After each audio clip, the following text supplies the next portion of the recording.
You're watching Westerns Radio live on YouTube and TikTok at OTR Westerns. Now let's get into the next episode. It's going to be Detective. Hope you enjoy.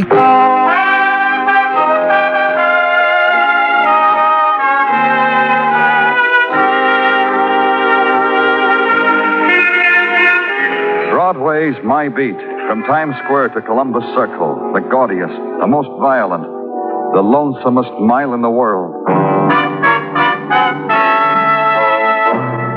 Broadway's My Beat, with Larry Thor as Detective Danny Clover.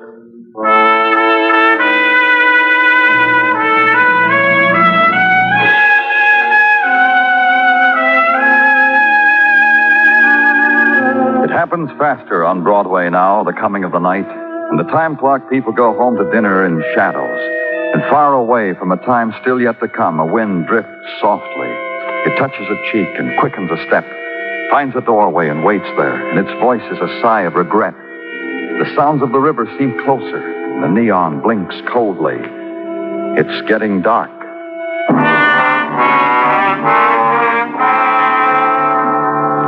And at police headquarters, those who had drifted in at 6 o'clock, those downstairs who were making complaints, those upstairs complained against, and the two in my office just because they'd been sent there. Personally, I think it's a lot of nonsense. Nobody asked you, Vic. Nobody turned to you and asked for an opinion. I didn't. Mr. Clover didn't. The fact remains, Miss Morgan, The fact remains that 10 minutes ago I got a permit to carry a gun.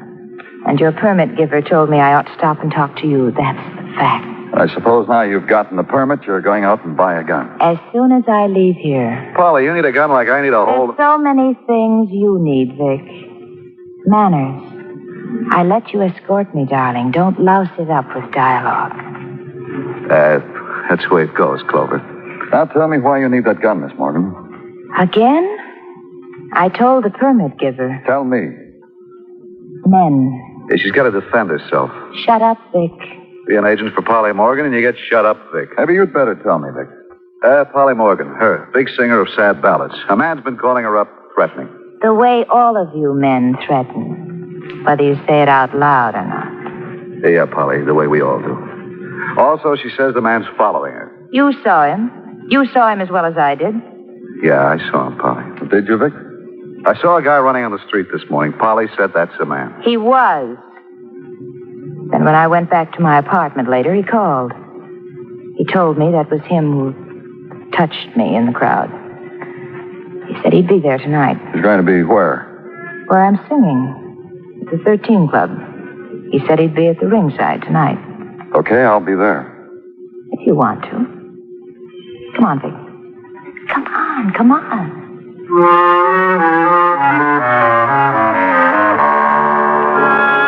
And the room suddenly empty of her, and of the man whose gesture of farewell was a shrug, half begun, not finished. And the autumn darkness has brought you a variety of things. The rustle of silk perfumed only with the night wind. The scornful voice of a woman who walks close on the scalpel edge of a private terror. The permit for death held close to her. The grudging invitation to come, prevent it if you can. And fill in against the time of going with routine, the gathering, the sorting, the parceling out of the day's violence. Then the glance at the wall clock and the realization that you could be late.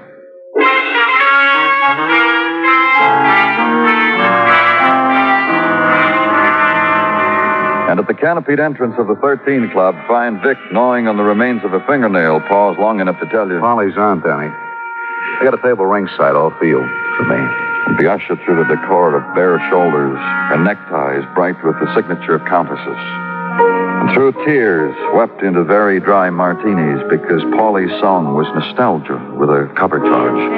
And listen as Paulie sang, her body leaning against a wall of remembered pain. Fight for tonight, forgetting I'm in the mood for love.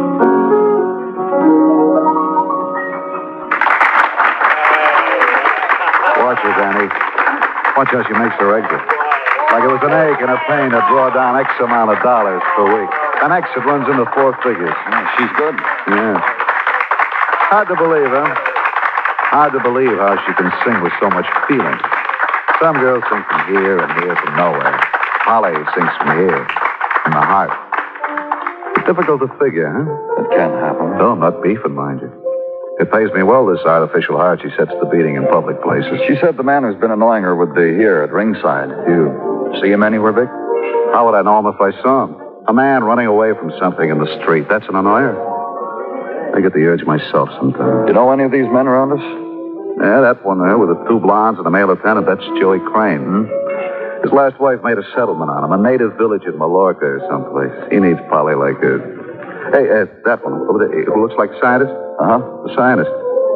When things are dull around here, I go over to him and discuss what's new in nuclear fission. And there's always something new. Polly interests him in terms of how soon she's going to explode. You think him, a cultured scientist? The one alone against the wall. Him? Daddy, I'm surprised at you. Do not be taken in by the rough and tumble tweed. Hey, that's Polly. I heard her scream before. Where is she? Sounds like from the dressing room, Danny. You think maybe... You gonna take me to her, Vic? Yeah, sure. Come on. In here, Danny. Look what he did to me. Look at my dress. He tried to tear it. Look at me. Polly, take it easy. It's going to be all right. Get your hands off of me. Where'd he go, Miss Morgan? If I had the gun, I'd have killed him. Where'd he go, Miss Morgan? This window, Danny, looks like through here. We'd have seen him in the hall if he came. He must have got in while Polly was on. What's the matter, Danny? Why do you look like that on me? What's your budget for publicity, Vic? Oh, Danny. Danny, what kind of talk is that at a time when That's what it is to you, Mr. Clover.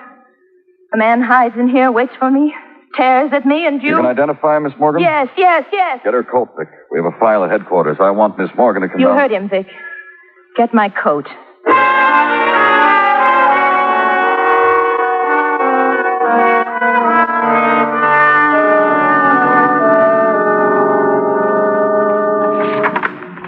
No.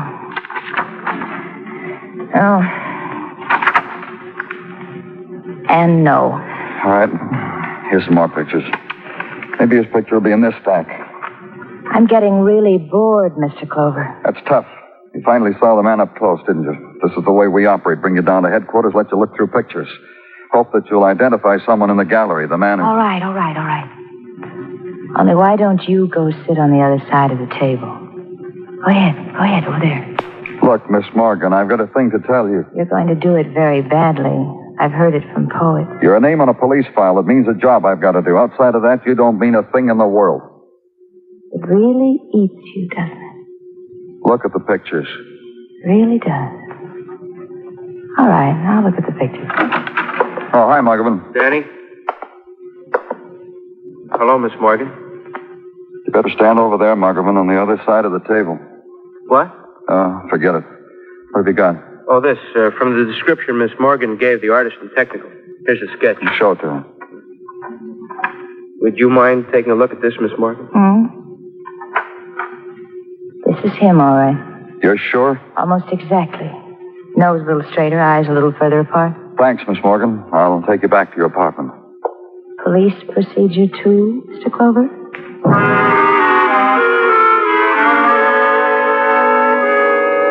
Stop at a desk on the way out. Issue orders for the printing and distribution of the likeness of a man who, in Polly Morgan, had found the sum and reason of his loneliness. A man who had touched her in a crowd, waited for her in a darkened room, clawed at her because she screamed at his despair. And take the woman home in silence. And from there, go to the silent, furnished room, draw down the bed covers, try for this night to sleep it away.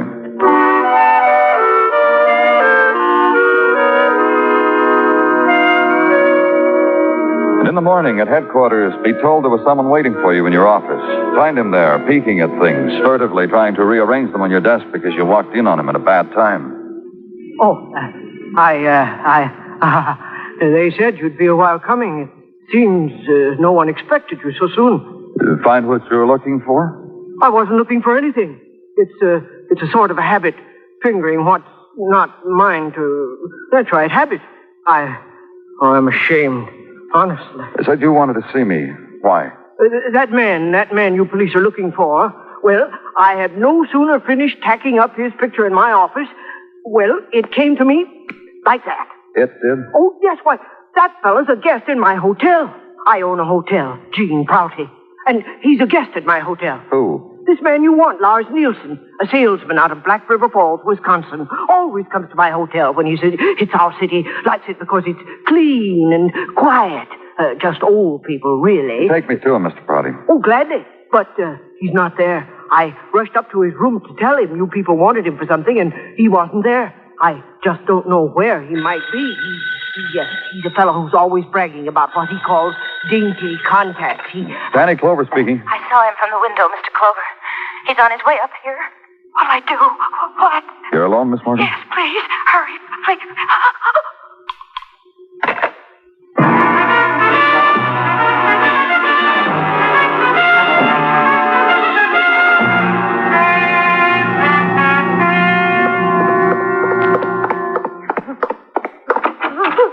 Miss Morgan. Take it out of my hand. I can't put it down.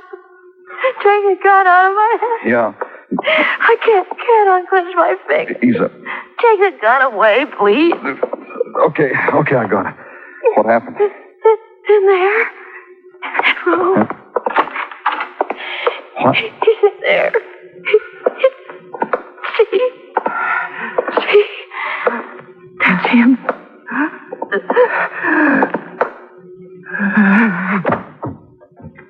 I shot him. Yeah, you did, Miss Morgan. He's dead.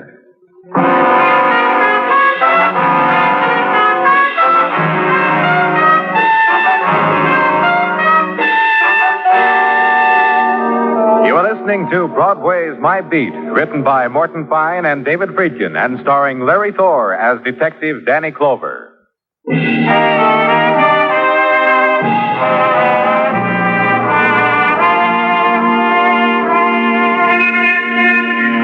September dies, and Broadway mourns its passing without tears. Its days were ripped from the calendars, tossed into choked wastebaskets, carted away to public dumps. So what's to weep? For the gone days, the used-up days, the scribbled-on days. About face, kid. October waits for you with a promise in each and every nightfall. Blank, empty, panting to be filled in. Don't turn your back. Walk into it. Lead with your heart. There's neon to keep you warm. There's spectaculars to light your way. You'll hardly hear the sobbing because the winds are high on winter's eve. Walk into it, kid. It's time for another dream. But where I was, September lingered to give something to remember it by. The man lying in death, his blood etching out a new pattern on the monotone of the rug. And watching the delicacy of its flowing design, the woman who had waited on his dying, the woman who had killed him. You're sure? You're sure he's dead? Yes. I didn't want it that way. I only wanted What, Miss Morgan? to frighten him. In spite of what I told you before, all I wanted was to scare him away. So he wouldn't touch me like that. Look at me like that. That's why you got the permit for the gun, only to frighten him away? I want him out of my sight. I want him taken out of here. Do you understand? We'll take care of it. There have been other cases like yours, Miss Morgan. Cases where the woman didn't find it necessary to kill. I'm not like those women. I'm different. You've looked at me long. You've heard me sing. You know I'm different. Yes, you were killed. You think I could have stopped him with sweet talk? Hummed a torch song with my lips against his cheek? Is that what they did, those other women you told me about? That's how they stopped Could it? have locked your door. It was locked. But he got in.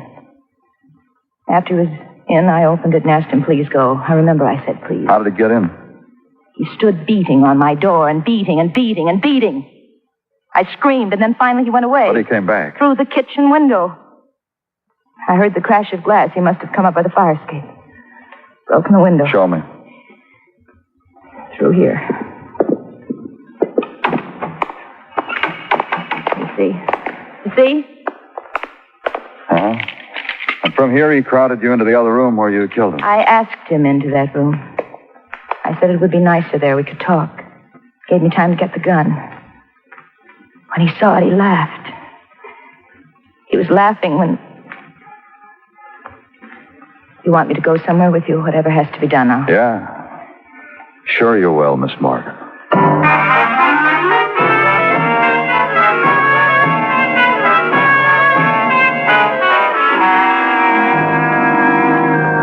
I give you good afternoon, Danny. Oh, thank you, Gino, and same to you. Likewise, I'm sure.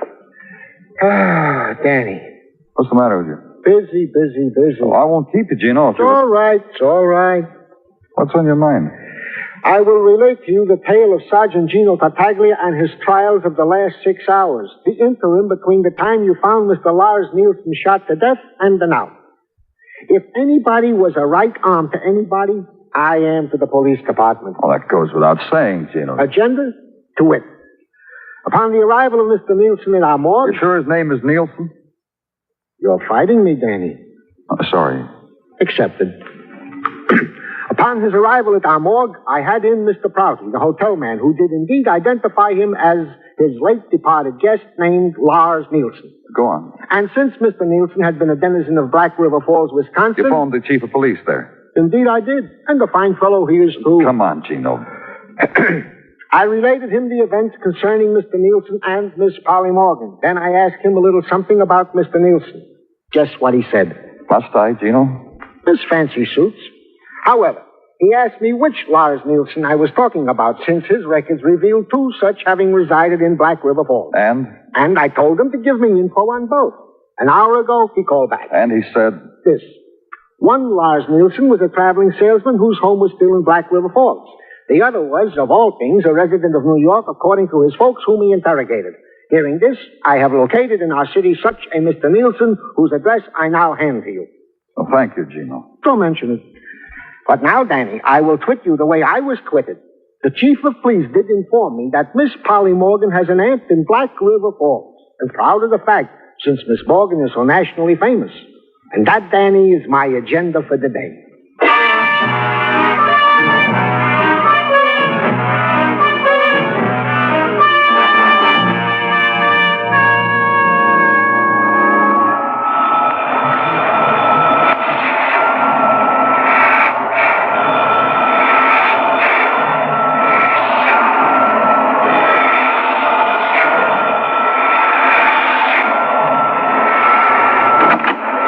Can it be some other time, mister? I got a tough schedule staring me in the face. Police, Mr. Nielsen.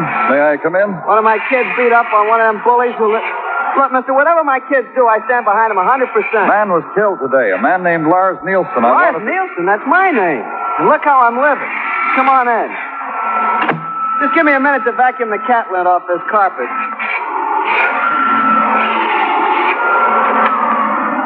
My wife works all day, so I won't get lonely. She leaves me with the Hoover and the cat and the kids whom I feed and throw out of the house. I wanted to ask you about... Oh, pardon. I want to apologize something to you. The reason I sport this robe and nightshirt is I work nights, sleep days. Sleep. Lars Nielsen is dead, huh? It was in the papers. Gets a chance at him in this house. Lars Nielsen... Hey, that couldn't... Oh, no, I couldn't. Couldn't be what, Mr. Nielsen? I was a kid once back in Black River Falls in Wisconsin. There was another kid who was a kid with me. Also went by the name of Lars Nielsen. This got confusing sometimes, especially on calling up for a date. The girl would say, which Lars Nielsen? Both our families descended from the same Swedish family tree, made us look alike sort of coloring, you know. I would describe myself pointedly. That Lars is dead? We checked Black River Falls police. The man who was killed came from there. 13 years old when I saw him last. I was 14. Tell me what you can remember about him. So long ago, years. Don't ask me to count how many. It'll help us. You're trying to tell me he's dead because somebody... He was shot. Broke into a woman's apartment. To steal? No. Lars?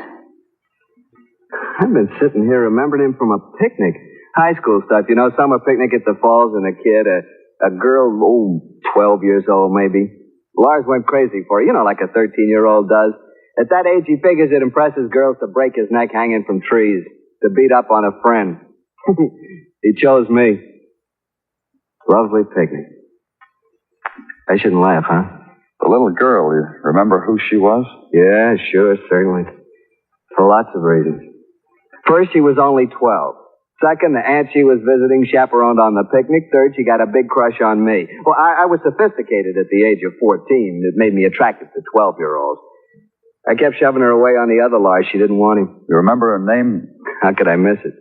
Disc jockeys whisper it in my ear every time I turn over. Polly Morton. Big deal with the ballad. Personally, I can't see it. You haven't seen her since Black River Falls. Look, mister, I got a wife with hay fever. She's spreading here and there. She screams at my kids. And I'm very fond of her. Why should I go looking for exotics like Polly Morgan? She killed Lara Nielsen. You see, you answered my question.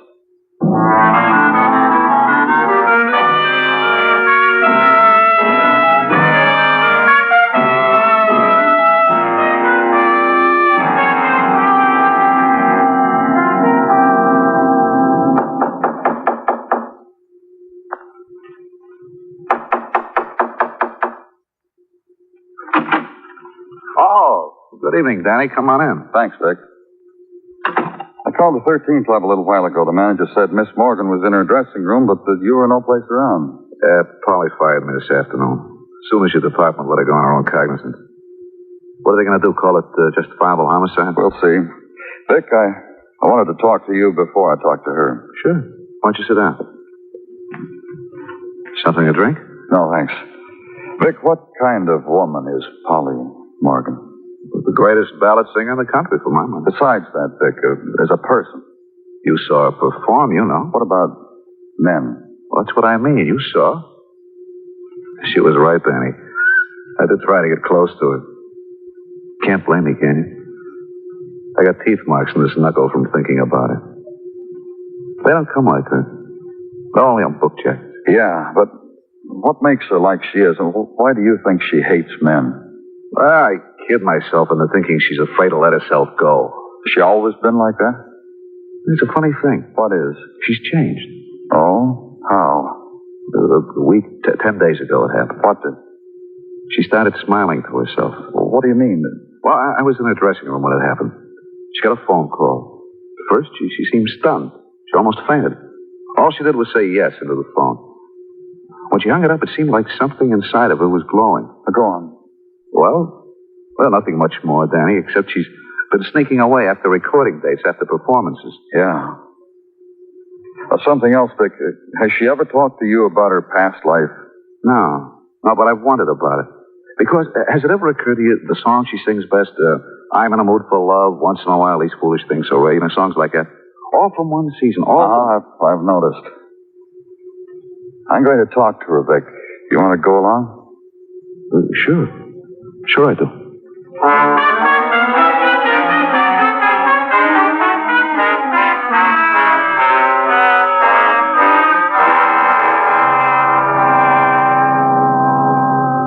guess the manager didn't hear about my getting fired, Danny. Passed me right into her dressing room. Hey, listen. Listen to that doll sing. Knowing you think of me once in a while.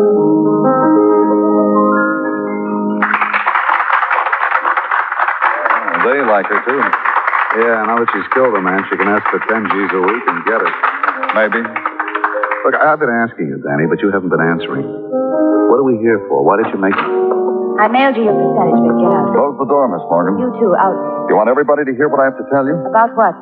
Lars Nielsen. That's the reason you're using to stay in my dressing room? What do you want me to do? Did you talk him into this, Vic? Polly, baby, asked me to come with him. I don't have any idea. I asked you, what do you want me to do? Answer questions. I answered questions all afternoon. You know what happened. You know how I killed that man. You know Lars Nielsen. Why didn't you tell me that? Know him. Know a man like him. Vic, tell me once more about that phone call. What's he talking about? I don't know, baby. Afraid to tell me in front of her, Vic? No, it's not that. Tell me. Well, it was nothing. Polly got a phone call last week. She felt happy about it, like I never saw. Shut up, Vic. Sure, baby. I just want to clear it up. So I told him he got a phone call. So what? Phone call from Lars Nielsen, wasn't it?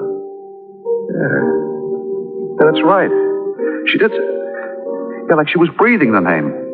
Hey. Vic, shut up. Lars Nielsen from Black River Falls, Wisconsin. I don't know what you're talking about. Where you spent a vacation 15 years ago. Maybe I did. I've been lots of places. Black River Falls was a vacation you never forgot.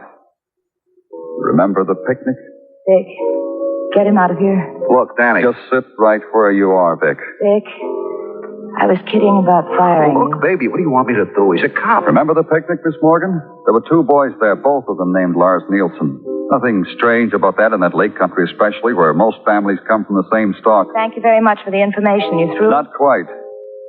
You fell in love with one of those boys. Fell in love. Oh, what is this, Danny? What are you talking about? 15 years ago, Polly was only 12 years old. That's love. It was for Polly. Because Polly built it, made a memory, and exaggerated. What do you know? What do you know? Exaggerated it until no other man was allowed in her life. Polly. You too, Vic. What do you know? Then Lars Nielsen called. He'd come to New York. That was the phone call you saw, Vic. You saw what it did to her. Look, Danny, you can't make anything out of a kid falling in love with another kid. You can't Tell him, Vic. Tell him how wrong he is. So Polly started to sneak away to meet Lars Nielsen and tried desperately to make up for 15 lost years. Vic. And then she found out it was the wrong Lars Nielsen. The wrong? The same name, the same color.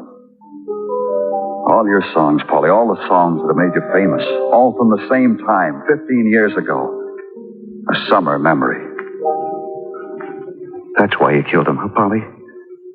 Because he was fooling you. When you got the permit for the gun, you knew just what you were going to do. The whole thing. A man following you, threatening you, phoning.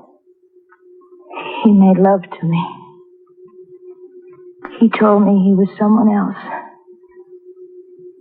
And I believed him. All those years waiting. 15 years. Remembering. Waiting.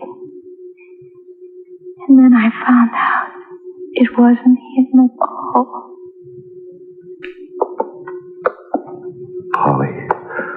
Polly, baby. Take your hands off me. Phil!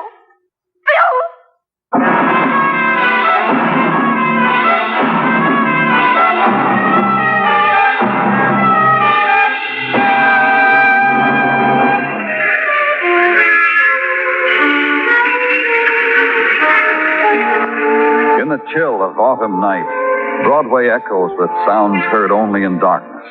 Fleeting whispers. A woman's laughter floating down to your end of the bar. Footsteps that fade when you turn a corner. You run toward them, reach out your hand. There's nothing. Only a closing door at the end of a long corridor. It's Broadway, the gaudiest, the most violent, the lonesomest mile in the world. Broadway, my beat.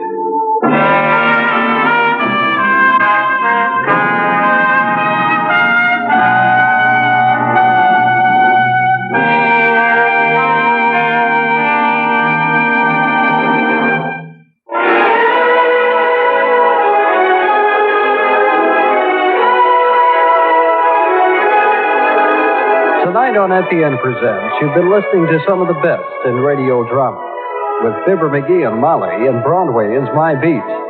Join us again Monday evening at the same time, 9:05, when FEN presents Dragnet and Escape.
Ladies and gentlemen, the story you are about to hear is true.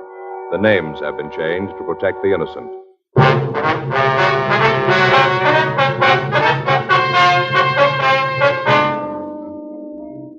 You're a detective sergeant. You're assigned to forgery detail. A check forger has been hitting the merchants in your city. From the M.O. she uses, you know she's an expert. You've got a description. Your job, get her.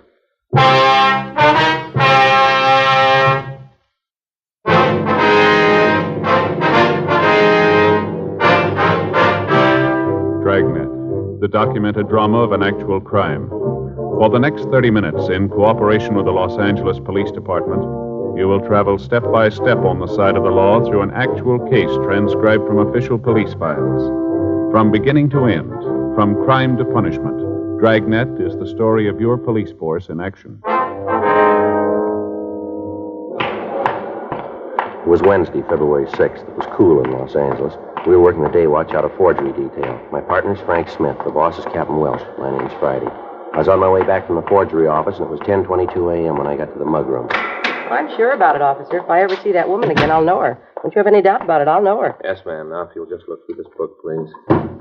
Have you seen anyone who might be the woman, Miss Parkinson? No, not yet, Sergeant, but if she's got her picture in here, I'll find it for you. Never forget that face. So sweet and kindly. Sort of reminded me of my mother, rest her soul. I think that's why I cashed the check for her. I never would have done it if there hadn't been something like that. Yes, ma'am.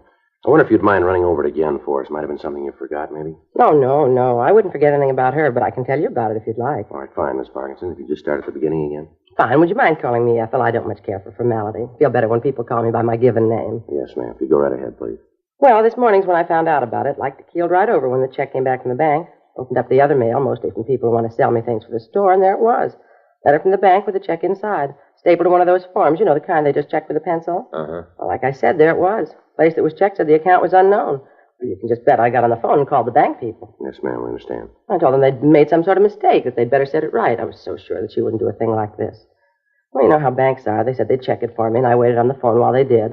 And they said it wasn't any mistake. Well, you can just bet that I was hopping mad. Yeah, well, what kind of identification did the woman use to get you to cash the check? Well, she had several letters from her son. At least that's who she said they were from. I just bet she hasn't even got a son. Well, sir, I'll bet she hasn't. Well, do you usually cash checks with that little identification? No, I don't, as a rule. Usually ask for a driver's license and a Social Security card. Figure that if a person's got one of those, that means that he's working. Figures that the check is good. Mm-hmm. Well, that's not always true, you know, then. Don't I know it now? You just bet I do. Last time I'll cash a check for anyone that I haven't known for 10 years. Mm-hmm. Had you seen this woman around your store before this time? I've been trying to think about that. The shop isn't very big, but we do a pretty good business. Sometimes there are several people waiting. Get in a hurry, you know, and you aren't sure who you talk to. Yes, ma'am. To me, I've seen her in the store before, but when I stop and really think about it, I'm not too sure. You know how that is? Yes, ma'am, I do. But when you boil it right down, I don't think I have seen her before. She just had one of those faces that you figure sure you know. Looked like such a lovely person. I see. About how old do you figure she was, ma'am? Well, like I said, I guess about 62, maybe a little older. Might have been 65. Not much over that, though. Such pretty hair. Pure white, had it fixed in a real soft wave over her forehead. Old-fashioned kind of. Wore it in a bun, you know. Ma'am? Bun. Had the hair all rolled up and then pinned up back. Here. Back of her neck. And it was white, you say? Yeah, it was white. Yes. Looks so nice to see a woman act and look her age. So many of them try to look younger, you know. Yes, ma'am. How about her clothes? Oh, she was well-dressed. Had a sort of teal blue suit on, a black coat. Looked kind of like it might have been cashmere. Looked real nice. Little string gloves and all. You say she was a small woman, is that right? Yes, she was little. Stood real straight, you know, shoulders back. But she was a little one, not more than 5'1" or maybe 2. Mm-hmm. Would she be slight or heavy? Beg pardon? Well, how much would you say she weighed? Maybe 100 pounds. Say she wasn't much heavier than that. No, sir, 100 pounds. Was there anything unusual about her, anything that might make her stand out? No, I don't think so, except maybe it was the perfume. Ma'am? Perfume, you know, how you kind of expect a little old lady to wear something kind of mild, like violet, maybe. Something light. Yes, ma'am. Well, she had a real heavy perfume on. Smelled kind of like a French scent. Real heavy, like I said. It was one thing I couldn't figure out. What's that, ma'am? Well, she did have nice clothes and all, but all in all, she didn't look like she had a lot of money. Just moderate, you know? Mm-hmm. Well, that perfume must have been expensive. Must have cost a lot. Well, I guess she's making enough to afford it, ma'am. 10:34 a.m. Mrs. Parkinson continued to look through the mug books. She was unable to identify the woman who had passed the bad check. The merchants of the city had been victimized for the past 3 weeks by a forger. All of them described her as a kindly old lady using letters from her son in the East as identification. Frank and I had run the description we'd gotten through R&I with no result.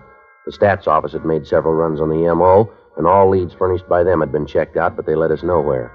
We'd obtained copies of the forged checks, and they'd been processed by Don Meyer in handwriting, but he'd been unable to offer us any new information. The names on each of the checks were different. We checked each of them out, but the leads went nowhere. All of the stores in the central area had been alerted. Descriptions had been distributed to the neighborhood merchants, but the check passing continued. We checked with our informants, but they failed to come up with any information. 2 weeks passed. The woman hit 12 more times. Her take was estimated to be over $2,500.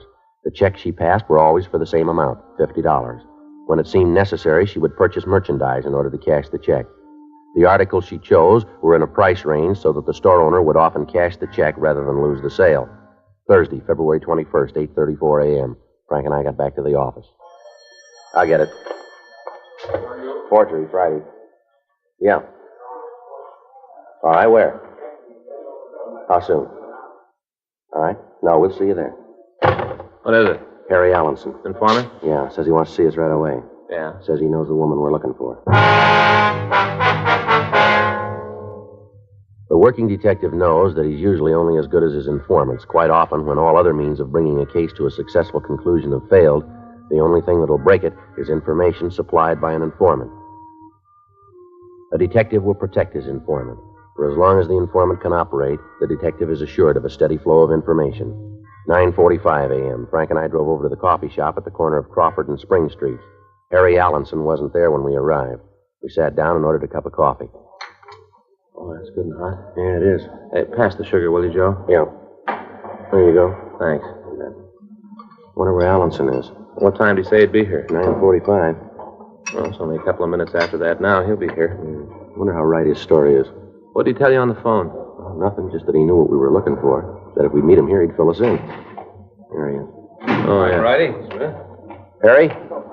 Sit down. Yeah. Sorry I'm late. Got hung up in traffic. Oh, you got a car now, Harry? No, I missed my streetcar. Had to wait for another. Say, you guys had breakfast yet? Yeah, we did a little earlier.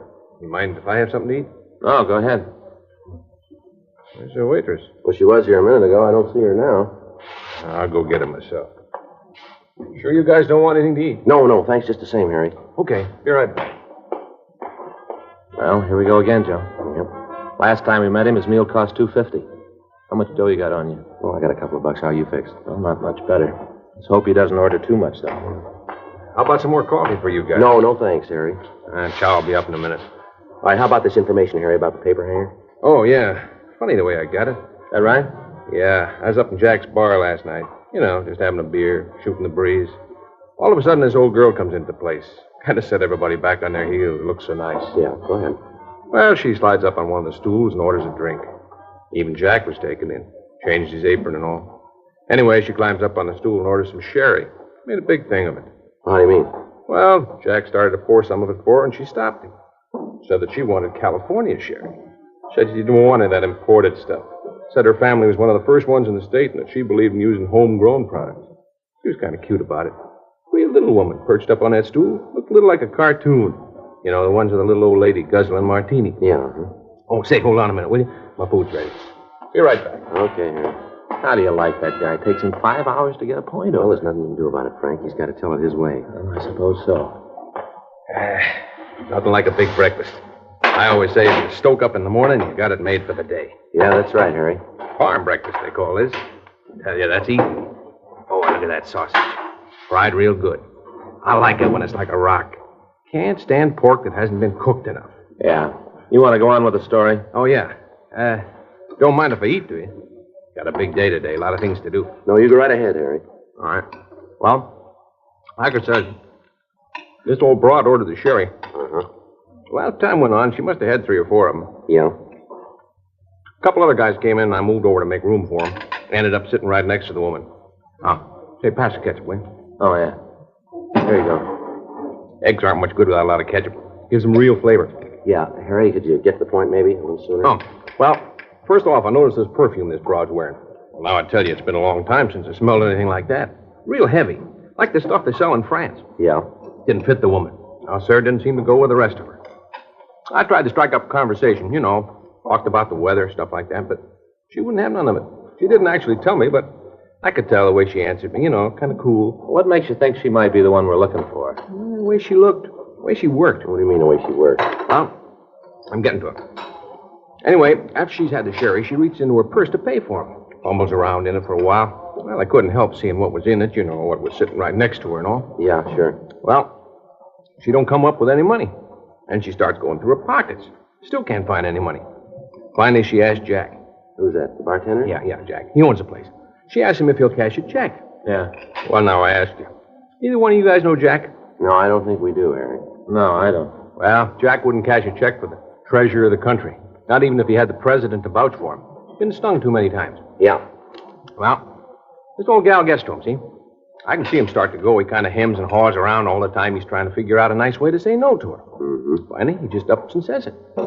Well, right after he kind of waits and expects her to tell him off for being so mean to somebody like her, but she doesn't. Just kind of hunches her shoulders and then starts digging in her purse again.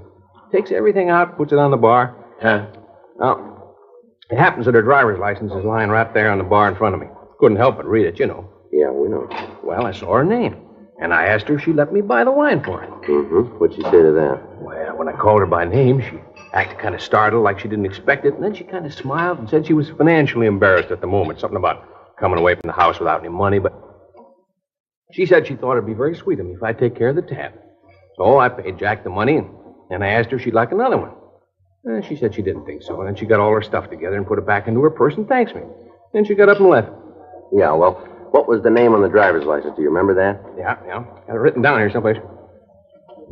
After she left, Jack and me got to talking about her, and then it hit me that she might be the one you're looking for.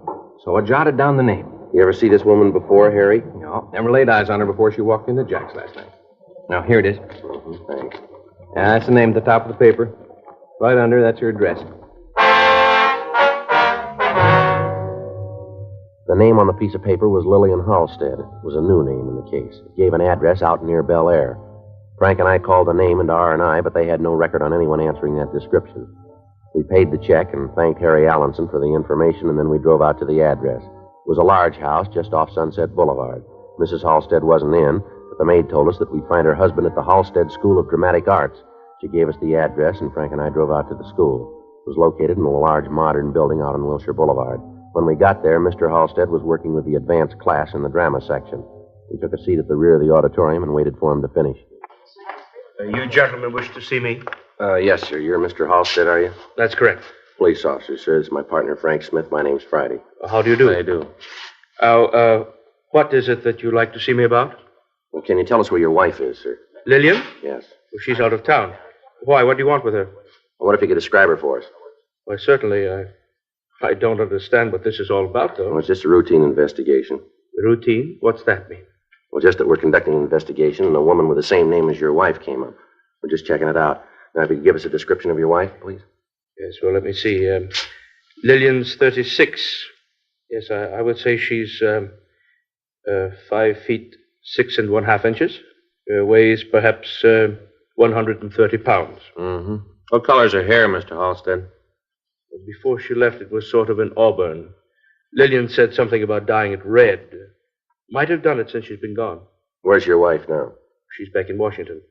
They're holding a drama festival, and she's back there looking it over. Do you have a picture of your wife here, Mr. Halstead? Yes, sir. I have one on my desk in the office. What if we take a look at it? Why, certainly. You can go out this way. Fine, thank you. Here, down this way, please. Thank you. You tell me what this investigation is that you're working on. Well, no, sir, not right now. We can't. Oh, you can. Cloak and dagger stuff, eh? No, sir, it's not exactly that. Oh, here, I'll get the door for you. Thank you. It's right this way. Excuse me a moment. Oh, yeah. Here. Here's the picture. Lovely woman. Been a great help here at the school. Yes, sir. How long ago was this picture taken? Several months ago, I believe. Mr. Halstead, how long has your wife been out of town? Perhaps a week, 10 days, perhaps. Something like that. Mm-hmm. Does your wife drive a car, Mr. Halstead? Yes, sir, she does. Oh, I understand. The license. Sir? Lillian's driver's license. That's what you're here about, isn't it? Well, I don't understand, sir. Oh, you don't have to be cagey with me. Lillian lost her driver's license some time ago, asked me to get her a new one. I didn't quite get a chance to do it. You found it. That's it, isn't it? No, sir, that's not. We think your wife's license has been used as identification by some check forger. Do you happen to know where your wife might have lost the license? No, we don't know exactly. It must have been about 3 months ago. She says that she dropped it here at the school, but I've looked all over for it, haven't been able to find it. I think she just left it someplace. She's terribly careless about things like that. Yes, sir. Is this about the old woman that's been forging the checks? Why do you ask that, sir? Well, that's another thing that I've been meaning to call you about. I was reading the paper one night, and all of a sudden it hit me. Sir? Well, I could be wrong, but I think I know the girl who's doing this.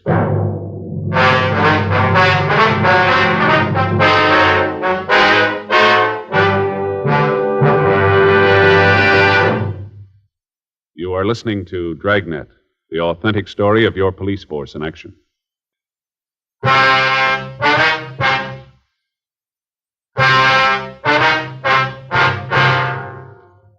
2:37 p.m. We ran the name Bert Halstead through R&I, but we got no make on anyone answering his description. Halstead told us that he thought we might be looking for a girl he identified as Peggy Small. He told us that the Small girl had enrolled in the dramatic school over a year before. We asked him if he had a picture of her that we could have. He told us that he thought there was one in the files. He took us down the hall to the registration office and checked his files. He located a picture of the girl and handed it to Frank. Just why do you think this might be the girl we're looking for, Mr. Halstead? Well, it's the oddest thing, officer. Peggy. Oh, that's Miss Small. Yes, sir. Well, Peggy came to us about a year ago, as I said. She came out here to the coast from some little town in Idaho, I think it was. I'd have to check her entrance application to be sure, but I think it was Idaho. Yes, sir. Well, instantly I knew that this girl had talent, real talent, deep down, talent. Right off the bat, she had the feel. Would have been a fine character actress. Why do you say would have? She didn't want to work.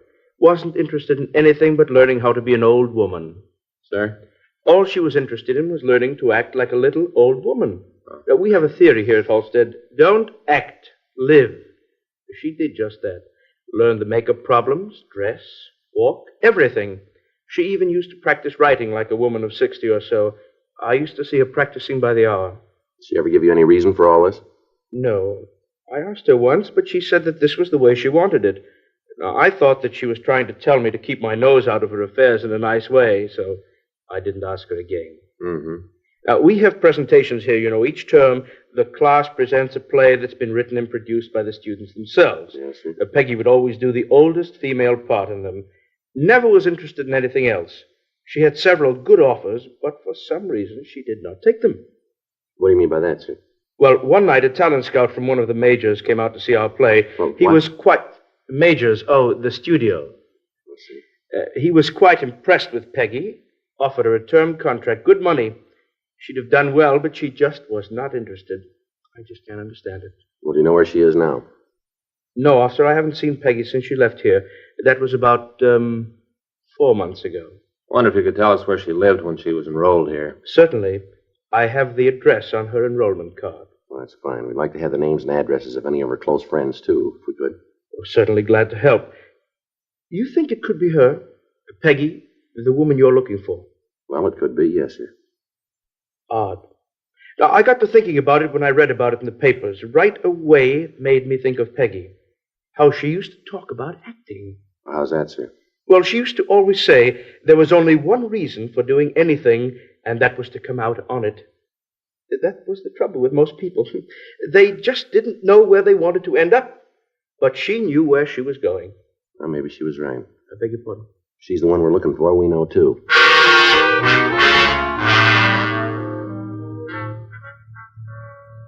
3:12 p.m. We got Peggy Small's address from Mr. Halstead, and then we went back to the office. We ran the name through R&I, but there was no record on the girl. 4:02 p.m. Frank and I drove out to the last known address of the Small girl. It was a boarding house on 92nd Street. Peggy Small wasn't in, but the landlady told us that she usually didn't get back from work until 7 or 7:30. We asked if she knew where the girl worked, but she told us that she didn't.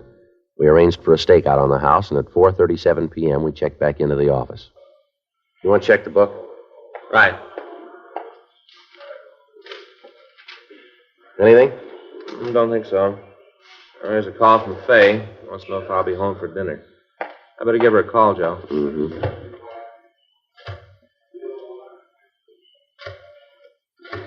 Faye's getting a little hacked at me. Was that so? Yeah. Last 3 nights she's waited dinner for me and I didn't make it. Mm-hmm. Hello, honey. Yeah. Well, I don't know yet. Yeah? Well, I think so. I know. Well, maybe another hour or so I'll know. Yeah. Okay, honey. Bye. Well, if I don't make it tonight, she's going to scalp me. I get it. Forgery Friday. Yes, ma'am. What's that address again? All right. Yes, ma'am. We'll be right there. Well, your dinner's going to have to wait again. Why? Dry goods store out on Main. Forger's there now. In the process of the investigation, the police department had alerted the merchants throughout the city to the method of operation of the woman forger. Thousands of printed circulars had been distributed bearing her description. An artist's conception of the woman had been published in the daily papers, and the drawing had also been broadcast over the local television stations. The clerk in the store we'd gotten the call from had noticed a similarity between a woman waiting to cash a check and the description. From the information we'd gotten on the hotshot, the woman was waiting for an authorization for the check. When Frank and I got to the store, we met a small elderly woman. She produced identification in the form of a driver's license bearing the name Lillian Halstead. Frank and I asked her to go with us to the city hall for questioning. A policewoman was called, and the interrogation started. One look at her, and you could see that she was covered with a heavy makeup. I want you gentlemen to know that I resent the implication you're making. The idea of trying to make me out a vicious criminal. Ma'am, we're not trying to embarrass you. We just want to get to the truth here. I'm giving you that. I'm telling you what you want to know. All right, now let's get it over with. What's your name? Lillian Halstead. Is this your driver's license? Yes, it is. Then the thumbprint on it should be yours, too. Is that right? I'd imagine so, yes. Well, then suppose we go down the hall and take your fingerprints and compare it, huh? You look here, young man. I know my rights. You're not dealing with some little schoolgirl this time. I've lived a long time, and I know just exactly what you can do and what you can't do. You know, for instance, that you can't take my fingerprints unless you want to arrest me for something. If you want to make a fool out of yourself to that extent, then you go right ahead and do it. And mark this well, young man. I'll sue you for every nickel you own. I'll let the papers know about this. They'd love to know how you treat old women. They'd just love to know. You ever been mistreated in any way, ma'am? No, and I don't intend to be. There's a man on the way down here, ma'am, the name of Halstead. Wife's name is Lillian Halstead. That driver's license we found in your purse, the one you claim is yours, that's registered to his wife. He's coming down here to tell us that you aren't his wife, that you stole that license, that you were a student in his dramatic school. Now, why don't you save us all a lot of trouble here? Why don't you admit that you're the woman we're looking for, that you're Peggy Small? You're no old woman. Come on, how about it, Miss Small? All right, I lose. Guess I should have known. Mind if I take this wig off? It's kind of warm in here. We've been kind of waiting for it. Go right ahead. It was a good racket while it lasted. Crummy driver's license. I was doing all right as long as I used the letters. They should have been good enough for me. I should have known. What'd you do with the money? I've got it all, every last nickel of it. I almost had enough, too. Enough for what? Leave this lousy town, get out of here, go back east, New York. One more pieces of paper and I'd had it made. Could have left. Almost showed him good. Ma'am? Phony town. Months I pounded on doors, talking to agents, casting directors, talking to anybody who'd listen to me, trying to get a job, trying to get a break in pictures. None of them would talk to me, wouldn't even see me, this phony town. Yes, ma'am. They wanted character women. Didn't want any young women, character women. That's what they wanted. So I got to be the best of them. They didn't want me the way I am. Didn't want to work any other way, none. Had you fooled, didn't I? Had the whole town fooled. All of them. Phony place. I was going back east, back to New York. They know talent back there. They recognize it. They know whether you're real there or whether you're just a phony. They know it there. Yes, ma'am. We know it here, too.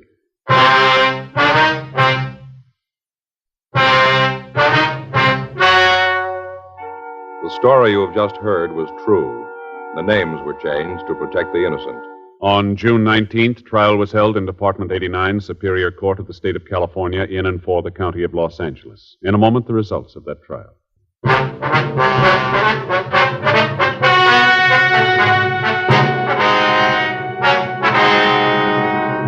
Peggy Janice Small was tried and convicted of forgery, 10 counts. She was sentenced to the California Institution for Women at Corona, California, for the term prescribed by law. Forgery is punishable by imprisonment for a period of from 1 to 14 years in the state penitentiary.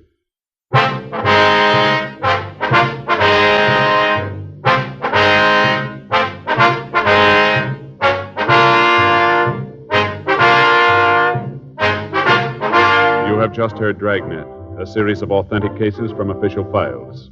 Technical advice comes from the Office of Chief of Police W.H. Parker, Los Angeles Police Department. Technical advisors, Captain Jack Donahoe, Sergeant Marty Wynn, Sergeant Vance Brasher. Heard tonight were Ben Alexander, June Whitley, Jack Crucian, Gene Tatum. Script by John Robinson. Music by Walter Schumann. Hal Gibney speaking.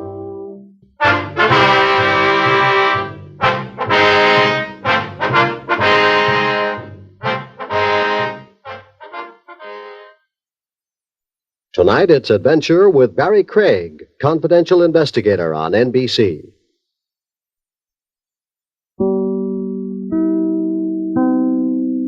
You're watching Westerns Radio live on YouTube and TikTok at OTR Westerns.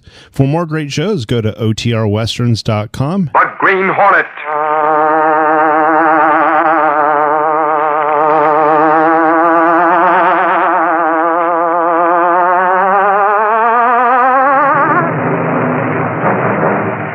He hunts the biggest of all game, public enemies who try to destroy our America.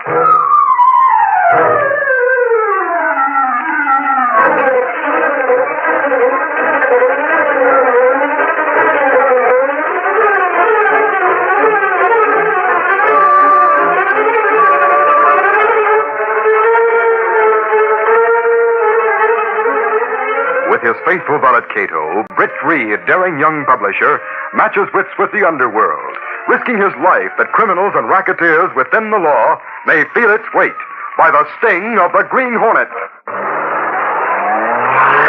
Ride with Britt Reed as he races toward another thrilling adventure. The Green Hornet strikes again.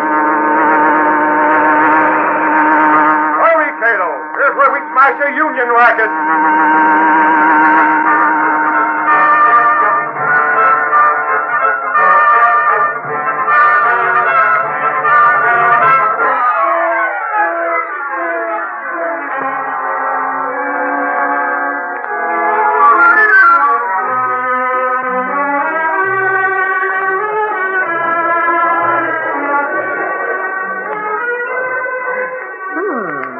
That was green turtle soup. You haven't lived till you've eaten here. But I've been missing all my life.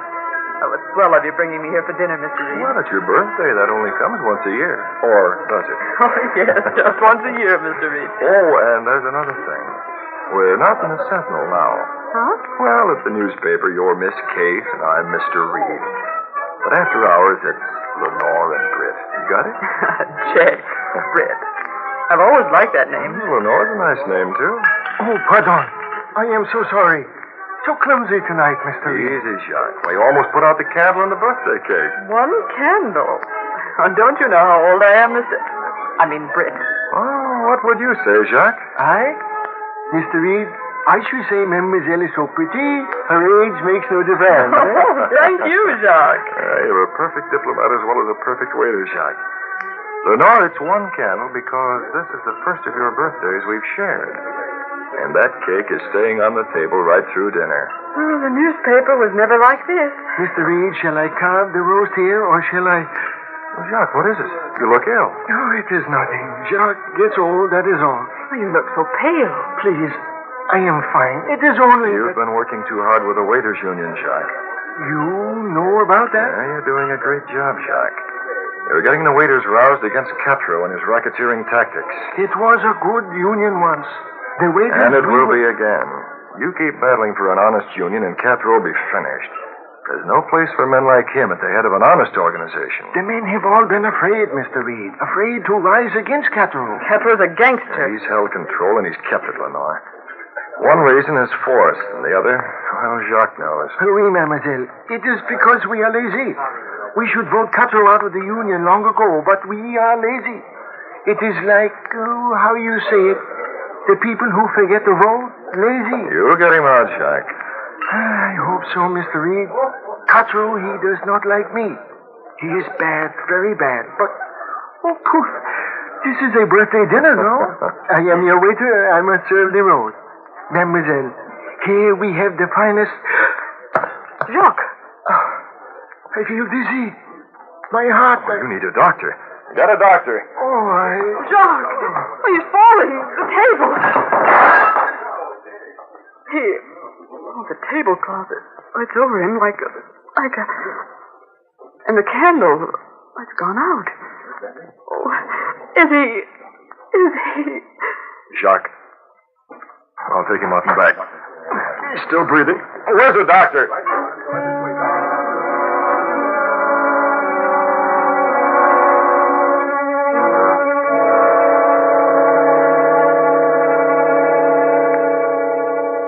There's nothing more I can do for him, Mr. Reed. Poor Jacques. It's too bad. He's old, you know. His heart... Can I talk to him? Yes, if he can hear you. He has only a few moments left at most. Jacques. Who is he? Can you hear me? This is Mr. Reed. Oh, Mr. Reed, your dinner, the roast. No, don't get up, Jacques. I am so weak, so tired. You'll be all right soon, Jack.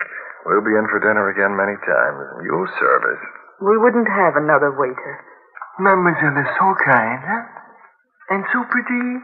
But no, Jacques will serve no more dinner. No more. Oh, of course you will. It is too bad.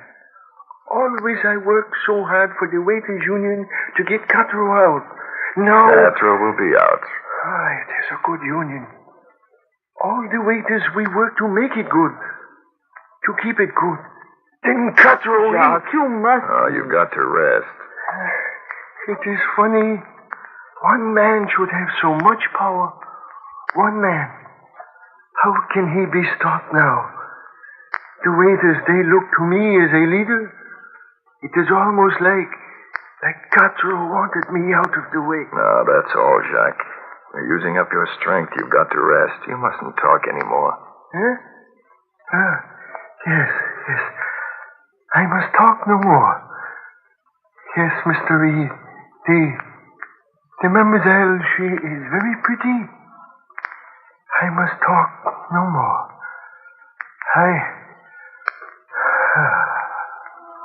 Jacques. He can't hear you, Lenore. Jacques is dead.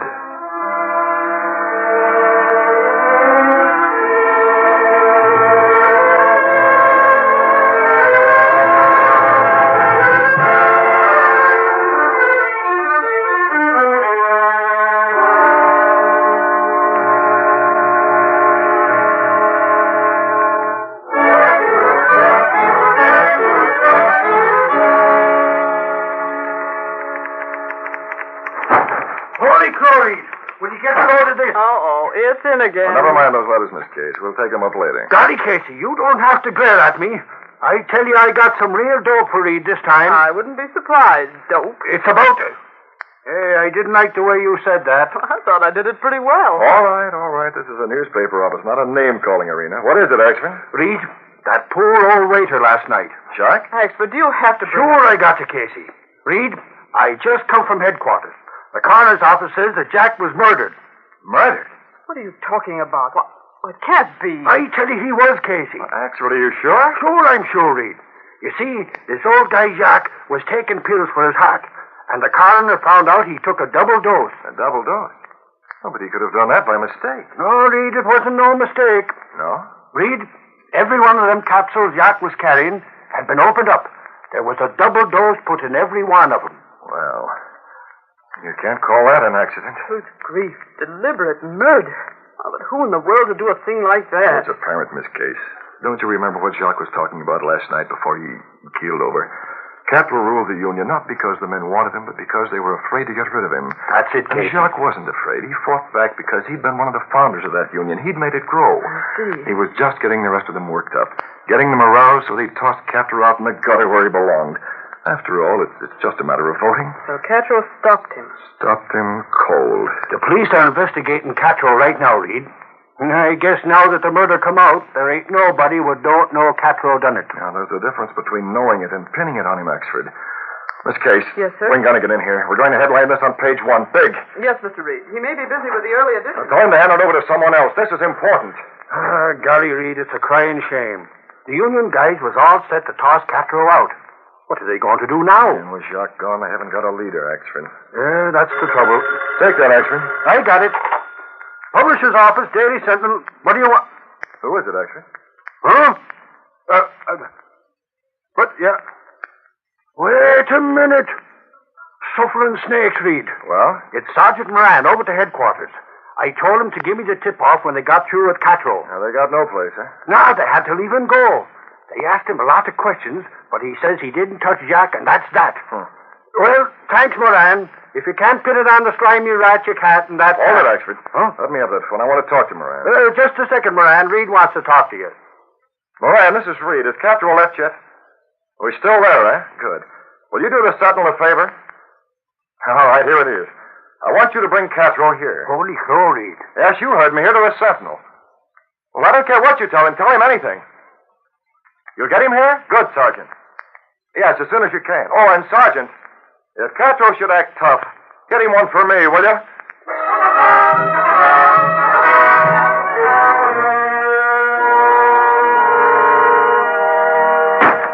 Let go of me, cop. Inside. Here he is, Miss Case. I brought him. Take the hands off of my collar. Sure I will. Now. So that's Catro. He looks like something that belongs under a rock. Sister, I don't like people that talk to me that way. Not even a cutie like you. Yeah? Who's this monkey? The name's Axford, Catro. And Casey's kind of particular about who calls her cutie. You want me to flatten him, Casey? As much as I want you to, Axford, I don't think you'd better. Mr. Reed wants him fit to talk. I'll let him know it's here. Yes, Miss Case. Sergeant Moran just brought Catro in, Mr. Reed. Fine, have Axford bring him in. All right, Axford, take him in. Come on, you. Okay, anything for a laugh. How can you touch something like that, Moran? Don't you want to wash your hands? Always a kid of that dame, huh? Here he is, Reed. Come in, Catro. Why not? I thought we might have a little talk. Oh, Axford, I won't need you. Oh, now, Reed. Just close the door. From the other side. Okay, Reed. I'll be out there if you want help. What's the matter? Is that big ape afraid I might get tough? No, Catro. He knows I can take care of you. Maybe. Axford used to be on the police force. You see, if a fight starts, he wants some fun himself. Fight? What kind of fight? Axford is poison when it comes to taking care of bandits like you. Although I noticed Moran didn't use gloves. Yeah? I'll have that guy's stripes. He comes off me. Besides, I don't have to stick around here. I know my rights. Now, much as I hate to, we'll forget the fight. We were talking about poison, wasn't it? Now get it this Now, straight. don't worry, Catro. We won't talk about what happened to Jacques last night. Even though the whole city knows who engineered it. I told the cops I have nothing to do with it. Ever hear about what they call evidence? You're an expert at concealing it, aren't you? Look, you got a newspaper. You ain't no cop. Stick to reporting. And you stick to the waiters' union, eh? Yeah, that's right. Yeah. Catro, the waiters' union is giving you the gate. A sense of humor. You don't think so, huh? It's a laugh. Jacques was trying to arouse the union members for that very purpose, wasn't he? That's why you had him murdered to scare the rest into submission. I don't like talk like that. But it won't work, Catro. Those men may be scared now. I'm head of the union, and they know it. Jacques may be dead, but the Daily Sentinel isn't. Yeah? Yes. The Daily Sentinel is alive, Catro. Very much alive. You thought by removing Jacques you'd stifle all opposition to your racketeer rule. Well, if you think so, here, take a look at this paper. What's this? The early edition of the Sentinel, Catro. The ink isn't dry yet. I ain't heard about this. It hasn't hit the streets yet. But you'll hear about it plenty, Catro. From now on. This headline, that's about the union. That's right, Catro. All about the waiters' union. Jacques died because he was doing his level best to stir up the union to get you out. I don't like this. Men like you work on one principle, Catro, the gangster principle of fear. All right.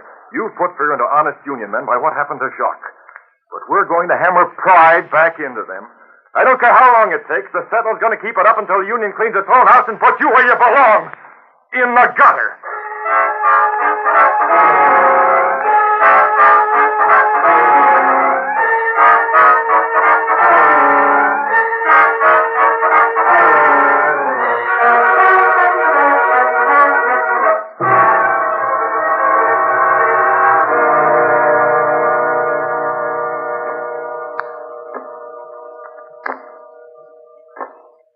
Cut that out. Yeah? What are you doing with your fist? All that tapping on the table. Cut it out! Didn't notice. What's the time? 10 o'clock. How long is that union meeting going to last? Don't you told Dutch he should call me up when they take their vote? Sure, I told him. He'll call. Maybe it's like I said, Petro. Yeah? You should have gone to the union meeting yourself. You're boss of the union, ain't you? After the way that newspaper's been blasting of me? Don't be a sap. Them guys would have ripped me apart. What's got into the union, Petro? I used to do a lot of squawking, but that was all. A leader left. A leader? Well, all they had was Jock, and we took care of him. I'm talking about this Sentinel. Oh. Well, them union guys ain't even afraid of getting beat up anymore. Like last night, a couple of the boys muscled up to one of the union members in an alley, see? Gonna give him a going over so he'll vote right. And what happens? 2 more union members show up and give our boys a licking. You want I should take it? I got it. Hello. What's the answer, Dutch? Never mind the song and the dance. I could read the build-up in the papers. Give it to me quick. Yeah. Okay. Well, the finger left. Union voted you out? All the way out. Hey, that... What about all the union dough? They'll get it back. We'll be clean. Oh, what's the gag? You're dumb. Huh? So you think they take that money, huh? Oh, what else? It's the union dough. They'll start checking up, investigating where it is. They'll call for an accountant. And they'll find nothing. Huh? You may be dumb, but I ain't lefty. Let them keep the union. I cleaned up all of the dough that paid for dues and stuff. And I got it socked away. Let them look. They'll never find.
Casey, Reed sure went to town on the way to his union. The Sentinel did a swell job, Axford. They tossed Castro out, and he elect new officials who's on the level.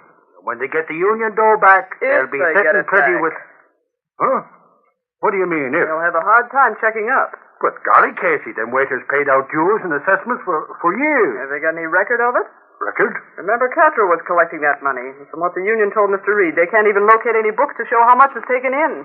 That's what they told Reed? He's over with the union officials now, this morning. Carly, don't tell me Reed joined the union. He did. Sure, I know he didn't. I was just saying that. What for are you shaking your head? I said Mr. Reed did join the waiters' union, Axford. Holy crow, is Reed going to be a waiter? Well, not exactly, Axford. Because of the help they got from the Sentinel, they made him an honorary member. Oh. Came the door, Well, that's why he's with them now. They wanted his help to check up on the money the union's supposed to have, if they can find it. Oh, now don't you get so gloomy, Casey. It's the union's money, and there ain't nobody else can touch it. The money's gone, Axford. Reed, you heard me, huh? Yes, I heard you, Axford. Same question every waiter's asking. You came from the meeting, Mr. Reed? The money's gone, Miss Case. All of it? Practically. There's about $5,000 in the bank and the union account. As for the rest... Well, what about Castro? Sure, Castro took it. He's been taking it for years, systematically plundering the treasury. Then they can have him pinched, Reed. On what? Well, the books. They know how much dues they paid in. That's the difficulty. There are no books. Castro claims they're missing, and he doesn't know anything about it. It'll take him a month before they even get an idea of how much money they should have. A whole month for Castro to cover his tracks so completely they'll never get him.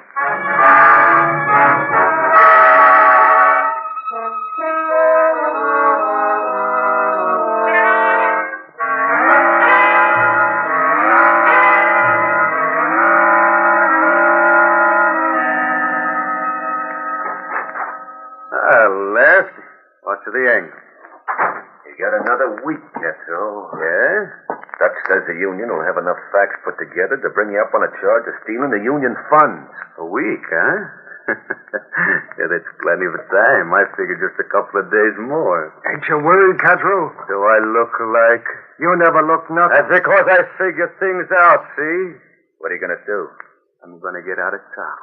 With the dough? I spend plenty of it all along, but there's still $500,000 I got left. If that ain't the hay.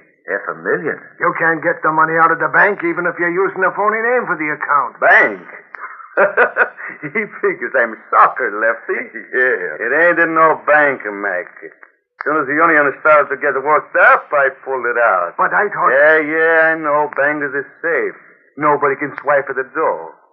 But sometimes it's hard to get it out when things get hot, so I already got it. Sure, it's hid away with no... Shut up. Well, I was only going to say... I said to shut up. Okay. And this time I want Max to know where the door is. I told him, see? The less he knows, the better. If Lefty knows, why don't you... Because I don't want you to know. I know and the Lefty knows. What's the difference to you anyhow? As long as you get your cut. We better get busy, Castro. Yeah. Getting late. Hey, where you going? Me, I ain't going nowhere. I'm staying here. Lefty, you're going to buy a couple of tickets for that 8:20 train tomorrow night. Right. 2 tickets. Say, what about me? The 2 tickets are for you and Lefty. You get off at the first stop. I have a car there to meet you. I get it. You don't want any of them union men to see you hop a train. Yeah, they might be watching. And what else? After you get the tickets, go to the spot in the bud. Yeah, where the door is stashed away. Get it? Bring it here in an hour. On my way. And there's no crossing me up, Lefty. That's a lot of dough. But if it won't do you any good, 6 feet under. Now get going. That guy's too smart. Someday somebody is going to cross him up. 2 tickets on the train and then the dough. All right, Cato. That's the man we're going to trail. Come on.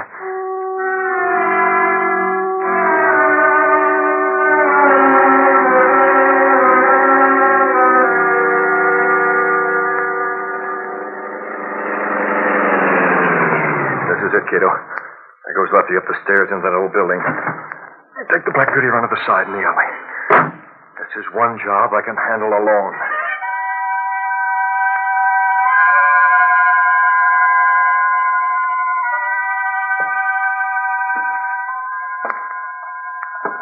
Let's see. Headboard from the right next to the... Here it is. Gotta pry it up.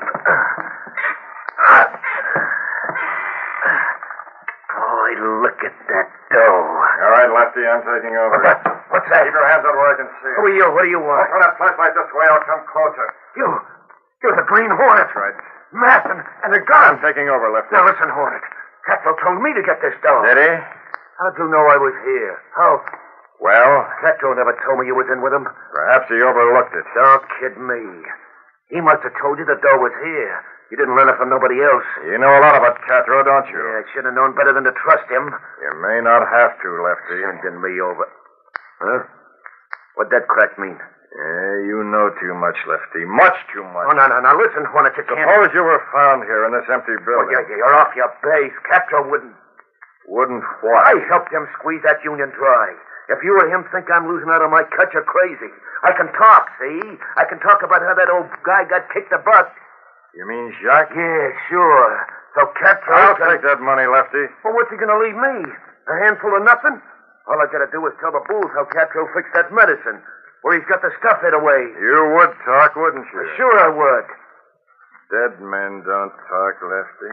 Huh? I said dead men don't No, talk. no, you can't. I'll show you. I'll drop you. No, let go of me. Nobody. Take you now.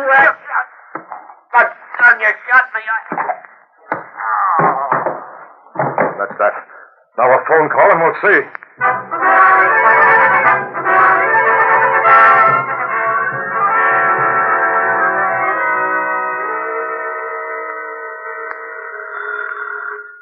Ain't that your phone, Moran? What did you think it was, actually? An alarm clock? Hello? Give me that phone. Suffering snakes. I was only trying to help you. Yeah? Well, this is the police station, and you're not a cop anymore. Just remember that, lame brain. Hello. Police headquarters. Sergeant Moran talking. There's been a murder at 1640 West 82nd. Huh? What do you mean, murder? 1640 West 82nd. A man named Lefty. I got the address. Wait a minute. Did you say Lefty? Lefty? Holy crow, that's one of Catro's hoodlums. Shut up. Hello. Hello. Who is this calling? You better get there. The Green Hornet car was seen there. The Green Hornet? Who is this? Hey. Gone. Something of snakes. Was it about the Hornet? Yeah. 1640 West 82nd. Hey, wait a minute, will you? I got a phone gunning it. You can do your phoning later. It's murder, Axford. Whoever called, it's murder. Your newspaper can wait. Or maybe you don't want to come, eh? Don't want it. I'll be right behind you.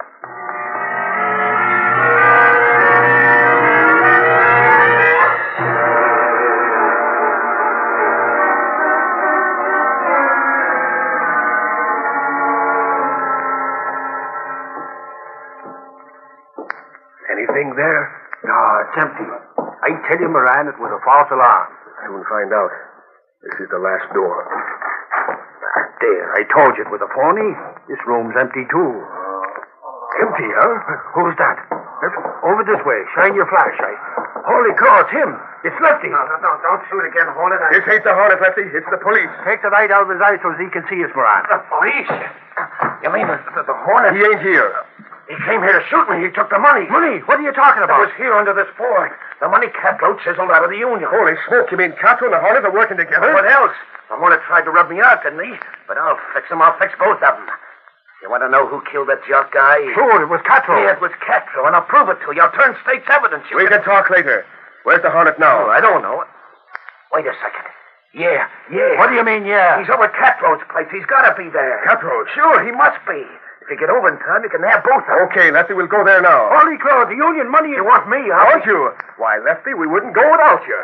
You and a pair of handcuffs. And I've got another pair for Catlow.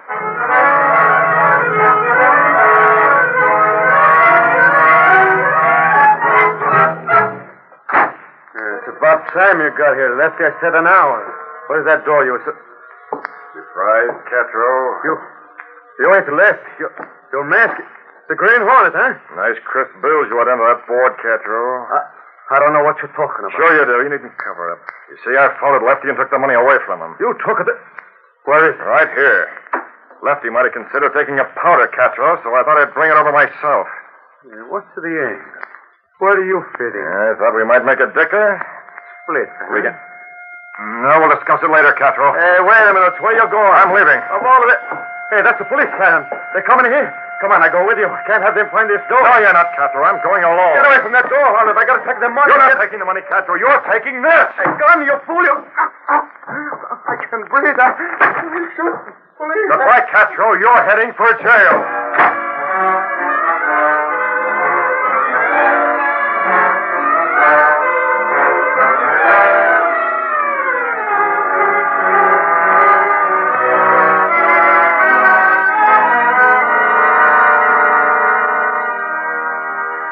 Can you imagine, Reed? When we got to Catlow's place, he was laying on the floor and the money beside him. Too bad he wasn't dead. Yeah, the Hornet gave him a shot of gas just like he did Lefty. I guess the Hornet wanted to cut. Only we got there too fast for him. He got away, didn't he? Well, I thought I'd wake you up to tell you the news, Reed. Yeah, the Hornet got away, but Catlow's behind bars. Lefty spilled the whole works. Catlow's facing a murder rap. And the Union got its money back, huh? Well, golly, Reed, ain't you even excited? Holy crow, it all happened while you was here in your apartment, sleeping your head off. You mind, Axford? I'd like to get back to sleep. I can read about it in the morning paper. Okay, Reed, if that's the way you... Holy crow! What's the matter? Dunnigan's going to boil me an oil. Where's the phone? I forgot all about calling the Sentinel.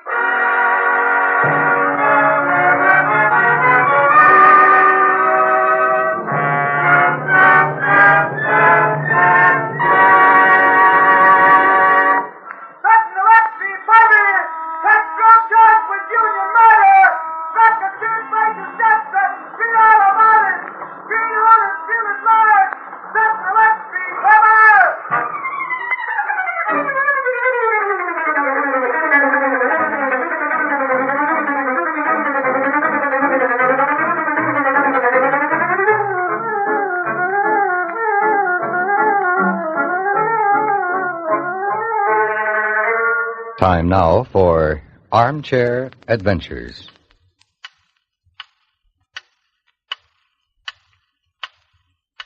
I've been expecting you, and you're right on time.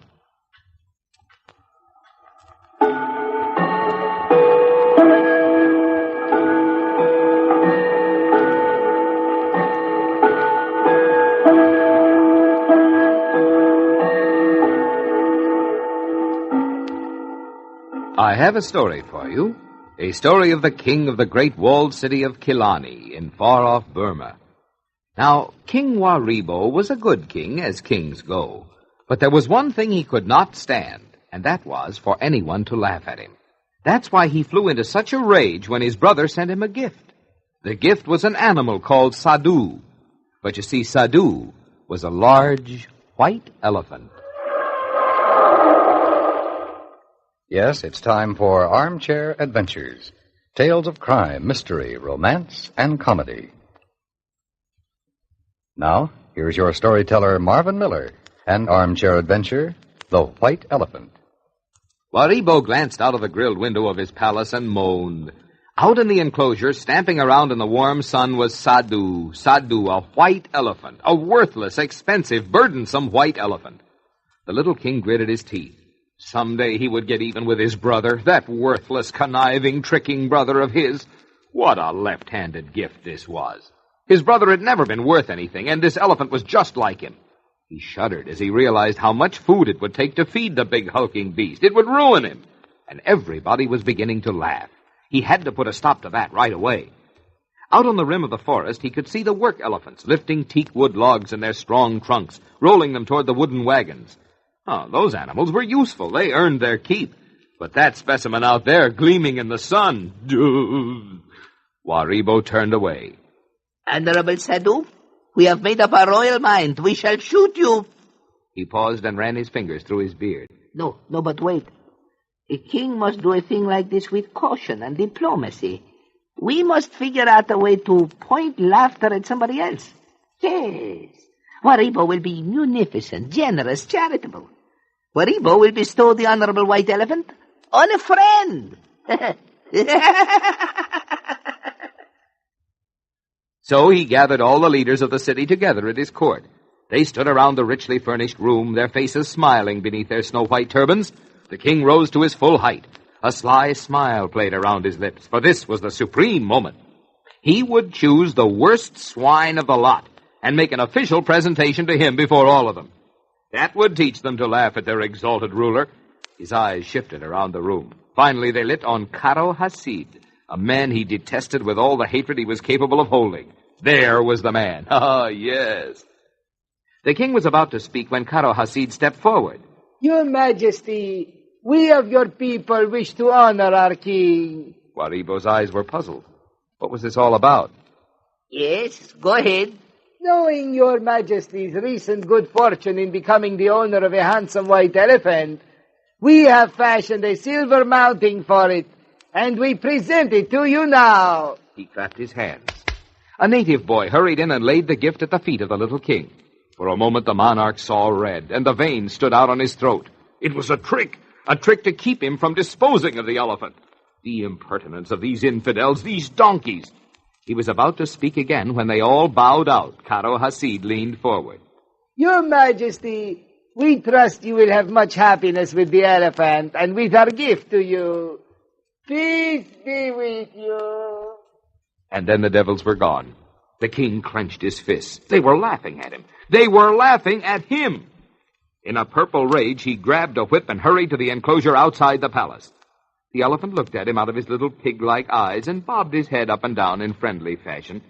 You ugly, hulking tub of fat! Waribo lashed the animal in fury, but the elephant did not move. The king was breathless as he beat the poor beast. Get out of here! Get out of the city! Out of my palace yard! Go sing in the lake! But get out of here! He stepped away breathless, his energy spent, but the animal didn't budge. His heavy legs remained rooted to the ground like tree trunks. The king summoned his last strength, and again the whip rang against the smooth white body of the giant elephant. Go away! Go away! Get out of my sight, you son of the devil, you white monstrosity! Suddenly a hand reached out, and firm fingers stopped him. Don't do that. Stop it. The king turned around. Who dared stop the king of Killarney? He looked into the face of a man past middle age, an Englishman or an American, with a hard but friendly face. Old but curiously strong and powerful looking. Who are you? How dare you stop our hand, the hand of the king? I don't care who you are, mister. Just let me tell you something. You'll never train an animal to do anything that way. How dare you speak so? Listen, partner, I know what I'm talking about. I was an animal trainer for many years. Now, just watch me. The king began to smile. Maybe this was his chance to dispose of the elephant. Americans were all fools. Very well, Sahib. Hand me the whip, will you? The newcomer took the whip and tossed it over the fence. The king was about to protest when the animal trainer spoke again. What's the animal's name? Sadhu. The man walked over and softly ran his hand along the elephant's side. At first the beast trembled. Then it responded to the caressing touch of kind fingers. The king stood off slightly amused, for this madman was actually talking to the beast, talking to him in low, understanding tones. Hello, Sadhu. You're a handsome fella. Old Bill's your friend. You and I are going to be great pals. The animal's eyes blinked. Then he seemed to nod, and his trunk rubbed softly against the man's wide back. Old Bill turned to the king. You, wanted to get him out of his stockade, right? Waribo nodded. Well, just watch me. He strode over to the entrance. Sadhu, old fella, come here. Come, follow old Bill. The animal waddled toward the entrance without the slightest hesitation. You see? The king started toward the gate, preparing to close it to shut the elephant out. But old Bill had started his second trick. Now, sir, just watch. He walked back into the stockade. Sadhu, here, fella. The animal turned and shuffled back into the enclosure. You see, Mr. King? The animal even comes back into his prison, where he's been beaten, if you have the right approach. But that, Sahib, is because he does not have any wisdom. He is one big tub of ignorance. No, I don't think so. But, well, so long. I'll be seeing you.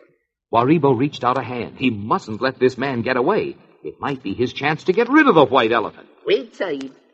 For this lesson, Waribo, me, would like to invite you to partake of the food.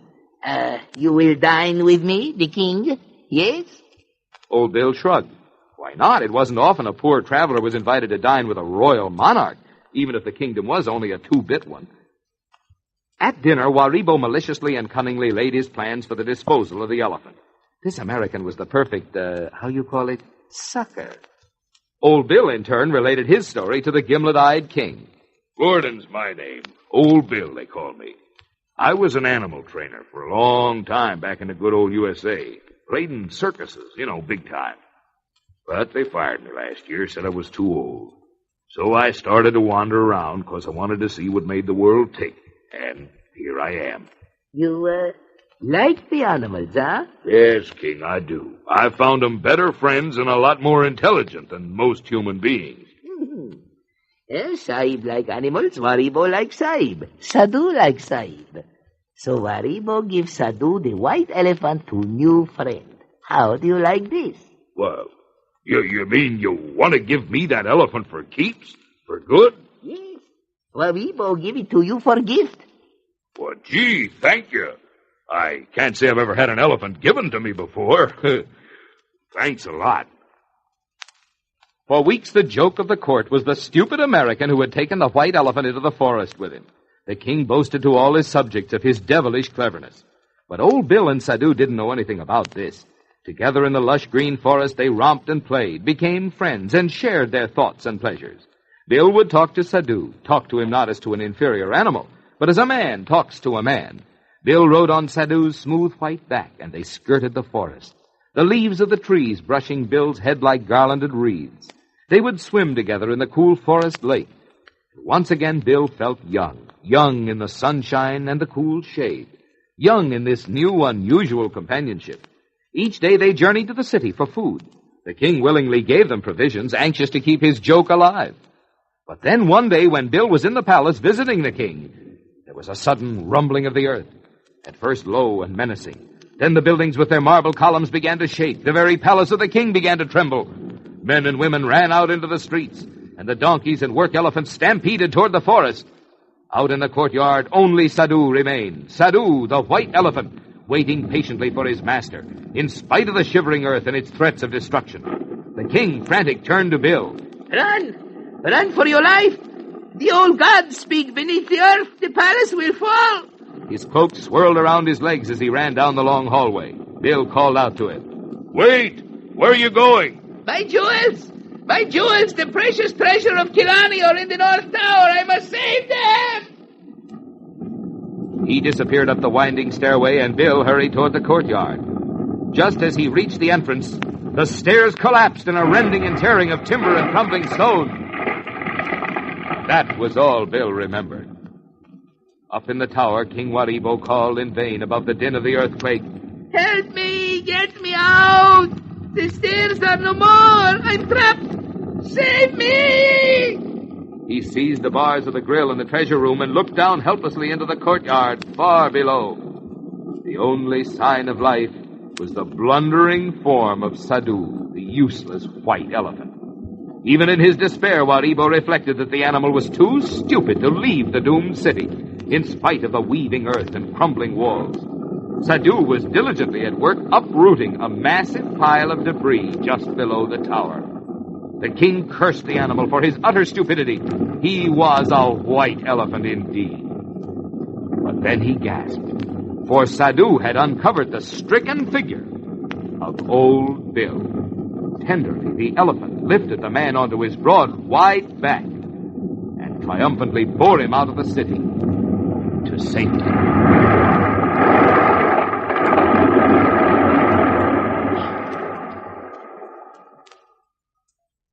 You've been listening to another Armchair Adventure, brought to you this time. Now back to your storyteller, Marvin Miller. You know, religious beliefs are closely connected with the family life of Americans. To many people, the strong ties which bind them to their families are caught up in the memories of religious teaching in the home. But faith in any religion is recognized as the equal right of every American citizen. We have over 250 different denominations. The existence of so many denominations is a basic example of democracy at work. Freedom of worship is one of our rights, and as citizens we recognize our two responsibilities. First, to know what our rights are, and second, to defend those rights. This is Marvin Miller inviting you to join us again at the same time for another armchair adventure. Don't be late. I'll expect you right on time.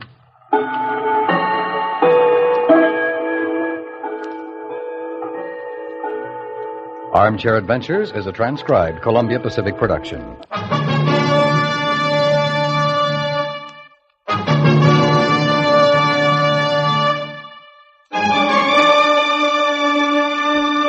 Marvin Miller's Armchair Adventures has come to you through the worldwide facilities of the United States Armed Forces Radio and Television Service.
You're watching Westerns Radio live on YouTube and TikTok at OTR Westerns. Now let's get into the next episode. It's going to be Westerns. Hope you enjoy.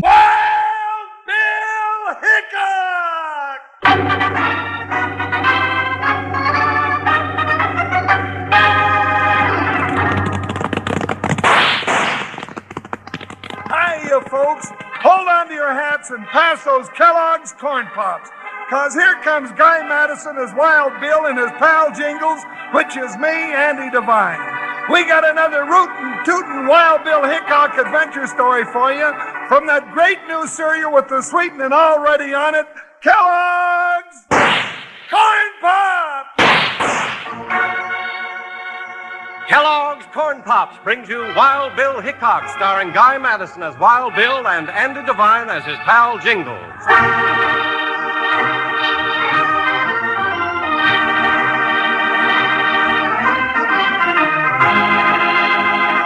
In the early days, great wagon trains carried emigrants into the West, many in search of peaceful homes along a new frontier. But always with them came the tin horns, gamblers, and hardened criminals escaping justice. So there was a constant battle for law and order. And riding into this warfare came the greatest fighter of them all, scout, sharpshooter, United States Marshal, Wild Bill Hickok. Rainbow Falls is a peaceful community since Wild Bill brought order to it. And now, since it's time for him to ride on, the grateful settlers are throwing a big dance in his honor at the Skinner Ranch. It's night as Bill, with his faithful deputy Jingles, ties up at the Skinner Ranch house. Do-si-do and around you go. I'm going to swing them pretty gals right off their feet. You are, Jingles? Of course I am. Well, except for one thing. What's that? Well, Bill, how do you get up nerve enough to ask a pretty gal to dance with you? I guess you'll have to figure that one out for yourself. Come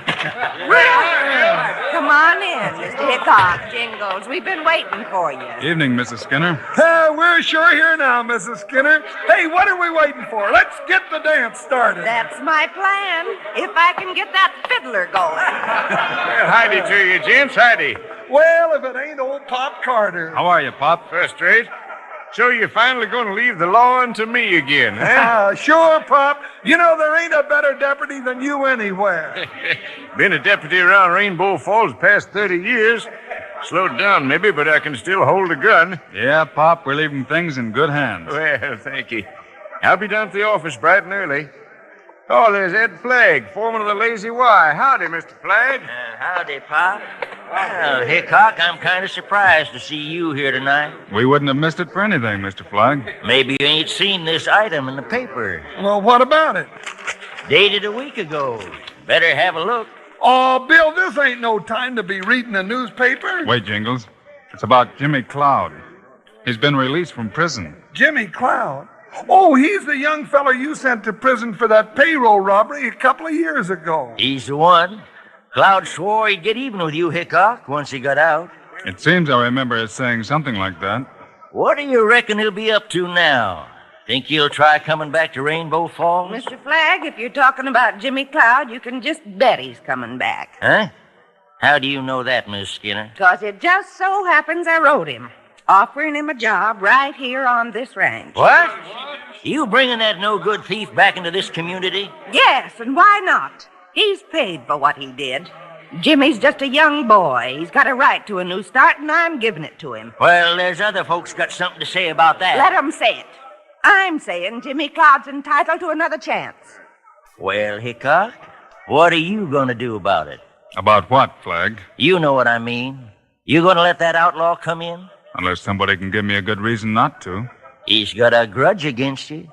He said himself that he'd gun you down. Jimmy Cloud's had plenty of time to change his mind. Now, Mrs. Skinner, if it's all the same to you, let's get on with the dance.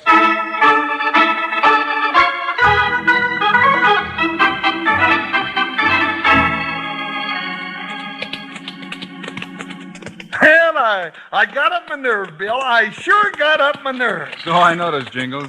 It was a great party. Yes, sir. You know, them gals sure knew they was getting swung. The best dance I've been to since Sitting Bull stood up. You know, I kind of hate to leave this country. Folks have been mighty friendly. Yeah, I know what you mean. Mrs. Skinner and all the rest, Ed Flagg, and... Hey, say, Bill. Yeah, Jingles? About Jimmy Cloud. Now, I heard him myself when he swore to get you. Well, just the same, Jimmy's not a hardened criminal. He's just a kid who never had a chance. He got off on the wrong foot, and Well, he's never even learned to read and write. Well, just the same, that don't mean he ain't smart. Now, he was the best shot in the county, and the way he pulled that payroll robbery. He had quite a trick, setting fire to that building. Yeah, then, well, everybody was fighting the fire. He made off with the money, and if it hadn't have been for you... Well, Jingles, let's just hope Jimmy's learned his lesson and goes the right way rather than the wrong. Dark, ain't it? Easy, boy, now, easy. The horses know the way through this draw, even if we can't. Bill, look out! Behind the rocks, Jingles, quick! He missed us a country mile, and we was setting ducks out there. There, across the canyon. Smoke 'em out. Hold it, Jingles. There he goes, walking over the hill. Gave up quick, didn't he? After him, Jingles. Let's go.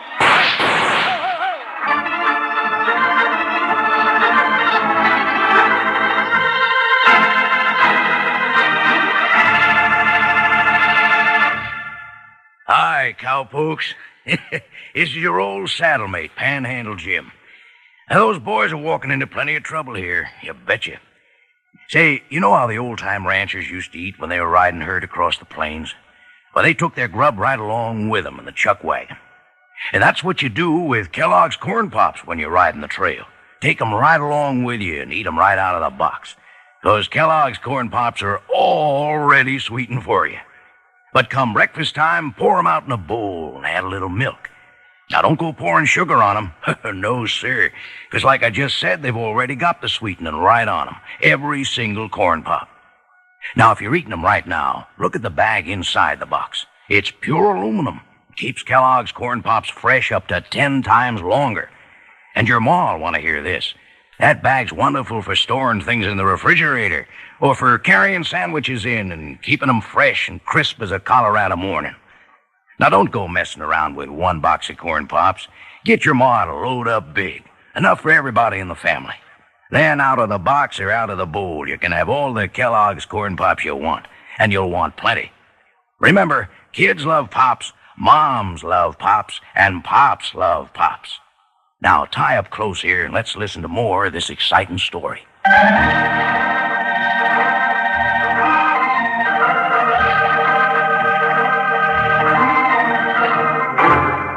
Now, back to Wild Bill Hickok and his pal Jingles. Returning late at night from a dance given in their honor, they rode right into an ambush. Neither was hit, and as the gunman broke for the hills, they went after him.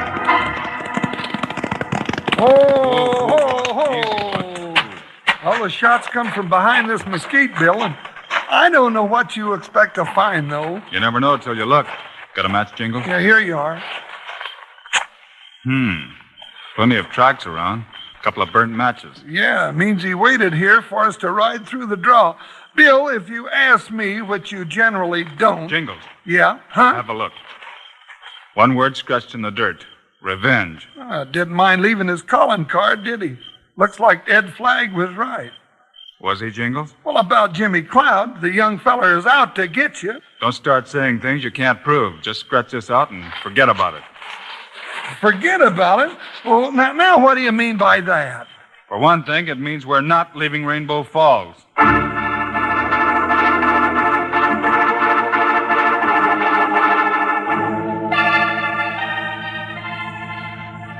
I sure can't figure you two out. You said you was pulling last night, but you've been hanging around the marshal's office all day. We decided there was no rush, Pop. No, me and Bill kind of like it around Rainbow Falls. Maybe you just figured I wasn't a good enough deputy. That it? No, nothing like that, Pop. Oh, come in, Mr. Flagg. I see you're still around, Hickok. You know Pete Driscoll, one of my hands. Howdy, Hickok. Yeah. Hello. What's on your mind this evening, Mr. Flagg? Well, us and the boys just finished loading a big bunch of cattle over at the siding. The buyer paid us off in cash. Yeah, over $10,000. Too much money to carry around, considering. I'll tell it, Pete. By the time we got the money, the bank was closed. Of course, I'm only the foreman of the Lazy Y, but I sure hate to see the boss have this much money laying around the ranch house all night. Well, don't you trust folks around here, Flagg? Not with that no-good Jimmy Cloud around, I don't. So you want us to take care of the money for you, that it? Yeah, if you don't mind, Hickok. It ought to be safe here.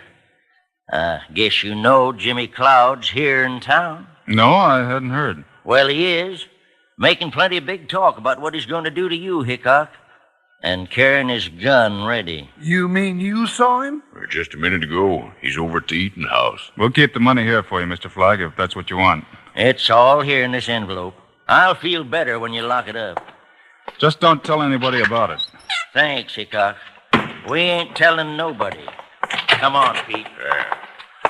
So Cloud did come back. Now, Bill, you gotta be careful. Pop, I've got a little job for you. Why, sure, Bill. Anything you say. Stay here in the office till we get back and keep your eyes open. Oh, got my gun right across my knees. Nobody can outfox old Pop Carter. Good. Right now, Jingles and I are going over to the cafe and welcome Jimmy Cloud home.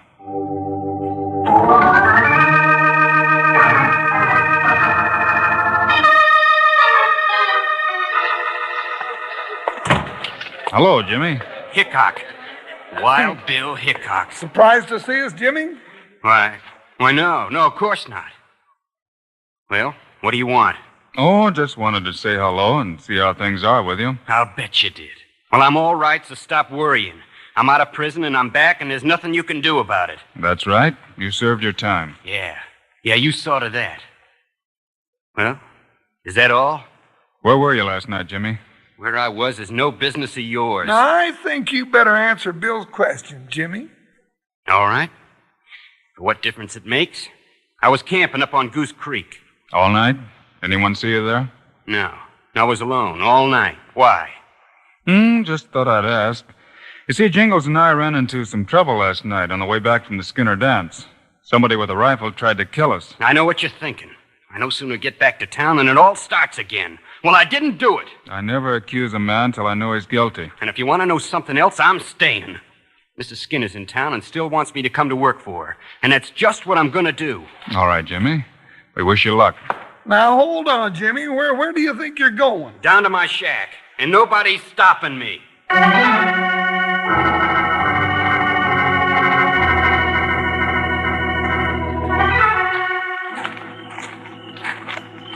Well, Jingles, let's get back and relieve Pop Carter. Oh, that shotgun of his will keep him company.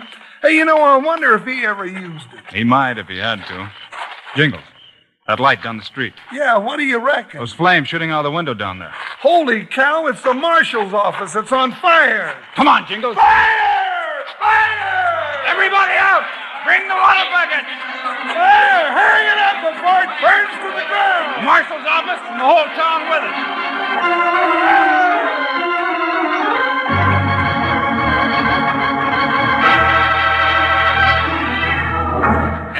There's a little spot going over there. Fire's about out. Nothing much left but smoke, Bill. Let me to the door now. I'm going in. Careful, Bill. Stay behind. Well, the lamp busted. I don't know what else could start it like this. Jingles, here on the floor. Jumping bullfrogs. It's old Pop Carter. Smoke must have got him. Not the smoke, Jingles. Look again. Bill, he's been shot. That's right. Pop Carter's dead. Poor old Pop. What you doing, Bill? Having a look in the safe. Mr. Hickok, are you all right? Outside, Jingles. What's going on, Hickok? Just a minute, Mr. Flagg. Folks, we didn't just have a fire here tonight. We've had a robbery and a murder. Robbery? Not the money I left here. That's right, Mr. Flagg.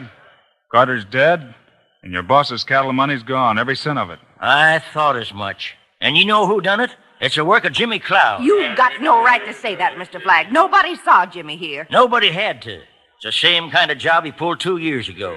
Firing the building and making his getaway in the excitement. Just the same, a man's innocent till you prove him guilty. We got all the proof we want. He'll get you next, Hickok. I warned you. It looks mighty bad for Jimmy, Bill. Better mount up, Jingles. The rest of you stay here and take care of Pop. Going someplace, Hickok? To a little shack at the edge of town. Let's hope Jimmy Cloud's still there.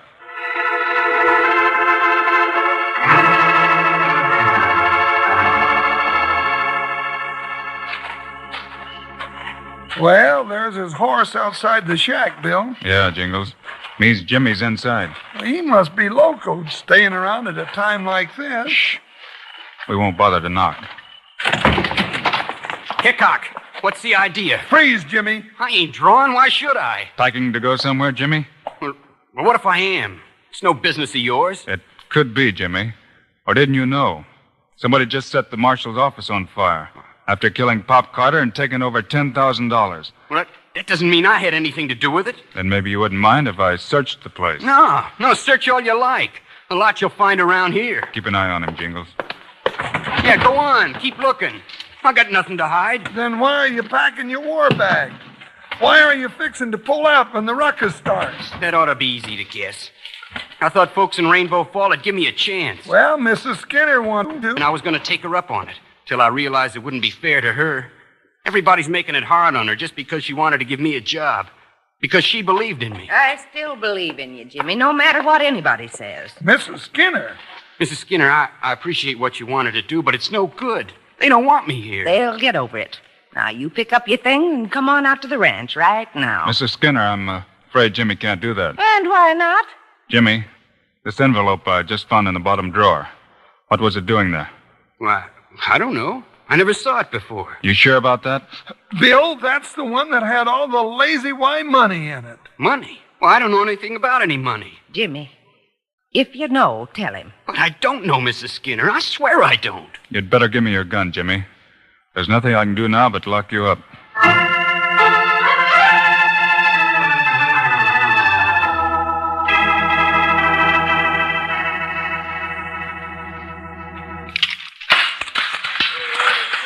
Guess that'll hold you, Jimmy. Yeah, nice and safe. With a bunch of woolly ranchers out there already tying a rope. You're not giving the boy a chance, Mr. Hickok. Locking him up in this busted-down jail. I had to lock him up, Mrs. Skinner. The evidence is all against him so far. But do you think he's guilty? That's what I want to know. Bill! Keep that door locked, Jingles. Bill, it got around town plenty quick about your bringing Cloud here. And you know what they're up to. Let me out of here, Hickok. Not just yet, Jimmy. It ain't just the mob outside either. Flag and Driscoll are over at the Apache and doing plenty of talking. They'll all be down here before long. Mrs. Skinner, do you know how to handle a shotgun? You just bet I do. Give me one and I'll show you. Here you are. Jingles and I have a job to do. I'll keep him off, all right. Where are you going? To get the man who killed Pop Carter.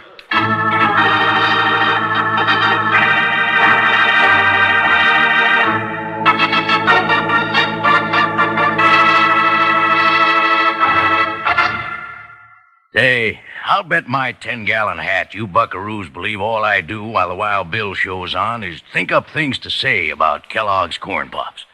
Well, it just isn't so, 'cause I'm too busy eating Pops and listening. And thinking up nice things to say about Corn Pops don't take a bit of effort at all. It's as simple as this. Kellogg's Corn Pops are the two-way cereal. You eat 'em out of the box or out of the bowl with milk. Now, no sugar, mind you. The sweetening's already on Corn Pops, and plenty of it. They're sweet, crisp, and crunchy, and mighty good for growing young ranch hands. Tell your ma that Corn Pops give you B vitamins, vitamin D, with important minerals and food energy, too. That means you can eat all you want, which is going to be plenty. Say, and that pure aluminum bag inside keeps Corn Pops fresh up to 10 times longer. And it's wonderful for packing sandwiches in or for storing foods in the icebox. So if you aren't already settled back enjoying Kellogg's Corn Pops right now, you better saddle up and ride down to the store tomorrow and get a load of them. You'll need plenty, because the whole family's going to be getting into them and maybe leave you without enough. Now, let's say our little saying together. Kids love Pops, moms love Pops, and Pops love Pops. Good for you. Right now, I'm almost busting to get back to the show. Let's listen.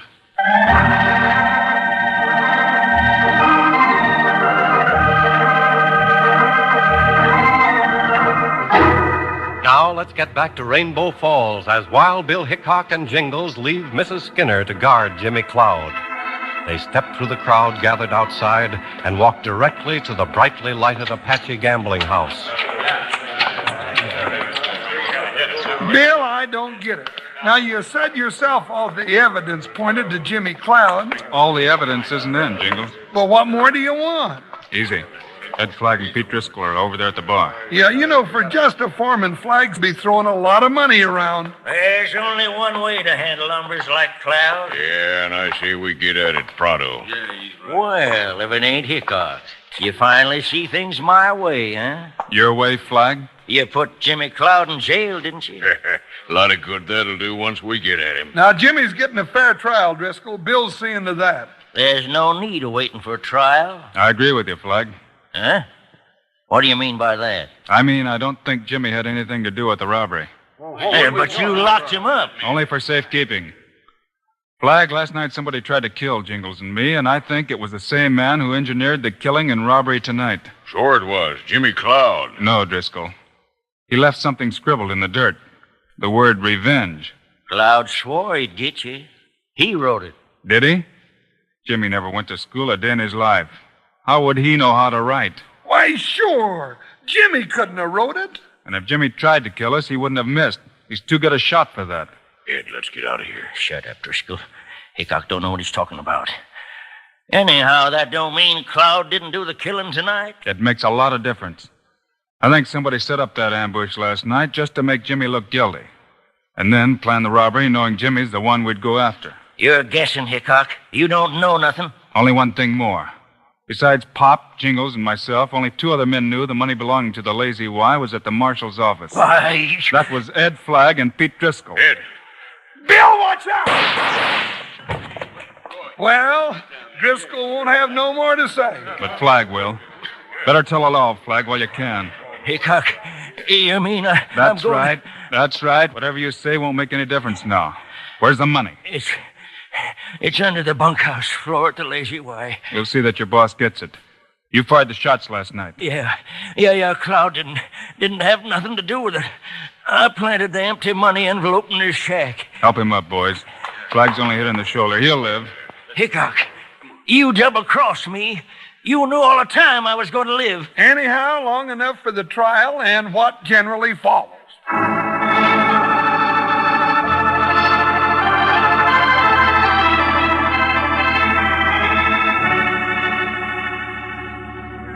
Well, Mrs. Skinner, looks like you're going to have to throw another big dance. That's right, Jingles, and this time in honor of my new cowhand. You're going to work for her after all, Jimmy. Yeah, Bill, thanks to you.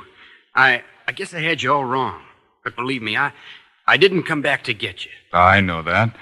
I think folks around here will think differently toward you from now on. Well, it's about time. Folks gotta learn to have some faith in humanity. You're right, Mrs. Skinner. Showing a little kindness does a lot more for a boy than a prison could ever do. You really mean that about showing kindness, Mrs. Skinner? Well, of course I do, Jingles. Why? Well, I was just thinking, if we all went with you to the ranch right now, we'd just get there in time for breakfast. Well, then, come along. I'll fry you up enough bacon and eggs and potatoes to hold you till Christmas. Did you ever notice, Bill, things always seem to look brighter after breakfast?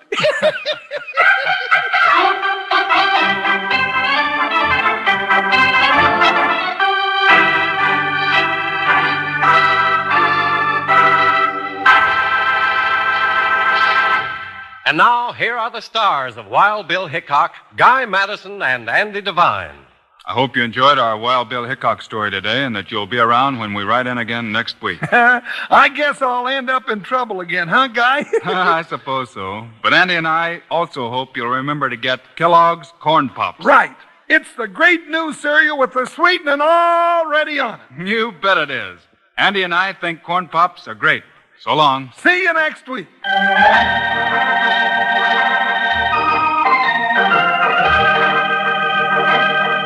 Yes, sir, be sure to listen next week at this same time on this same station when Kellogg's Corn Pops brings you another exciting story of Wild Bill Hickok, starring Guy Madison and Andy Devine in person. Today's cast included Virginia Gregg, Fred Howard, Fred Shields, and Irvin Lee. Our director is Paul Pierce, music by Dick Orant. This is a David Heyer production. This is Charlie Lyon reminding you, kids love Pops, moms love Pops, Pops love Pops. Kellogg's Corn Pops.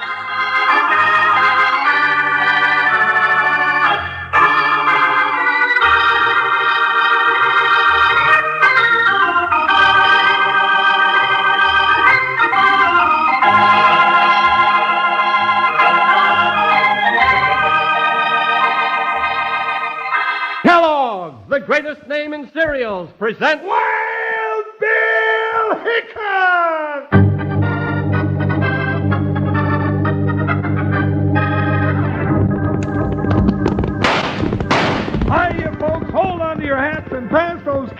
Sugar Pops. Because here comes Guy Madison as Wild Bill Hickok and his pal Jingles, which is me, Andy Devine. We've got another rootin' tootin' Wild Bill Hickok adventure story for you from the cereal you can eat out of the bowl or out of the box. The cereal with the sweetening already on it, Kellogg's Sugar Pops! Today, Kellogg's Sugar Pops, the cereal with the sweetening already on it, brings you Wild Bill Hickok, transcribed in Hollywood and starring Guy Madison as Wild Bill and Andy Devine as his pal Jingles. In just 30 seconds, you'll hear the exciting story, The Jaws of the Law. Moms love Pops, kids love Pops, Pops love Pops, Wild Bill loves Pops, and Jingles loves Pops. I'll bet a pretty penny that every wrangler on both sides of the Rio Grande loved Kellogg's Sugar Corn Pops. Love 'em for breakfast with milk or cream. Love 'em by the handful for between-meal tasty snacks. Love 'em 'cause the sweetening's already on 'em, no sugar to add. Put your brand on a box or 3 or 4 of Kellogg's Sugar Pops, and do it right soon.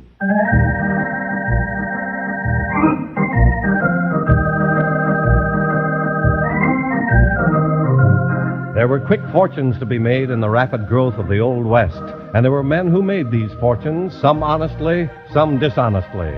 The honest ones kept their fortunes and used them to build a fabulous section of our nation.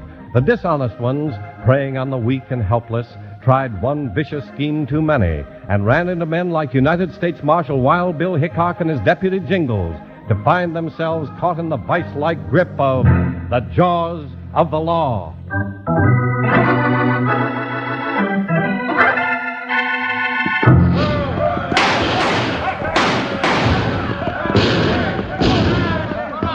That's right, boys. Howdy, and welcome to Buffalo Bend. Most of them shooting irons will step right on in.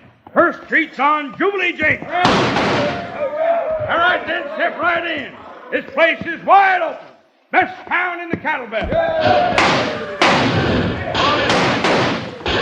Hold it right there, gents.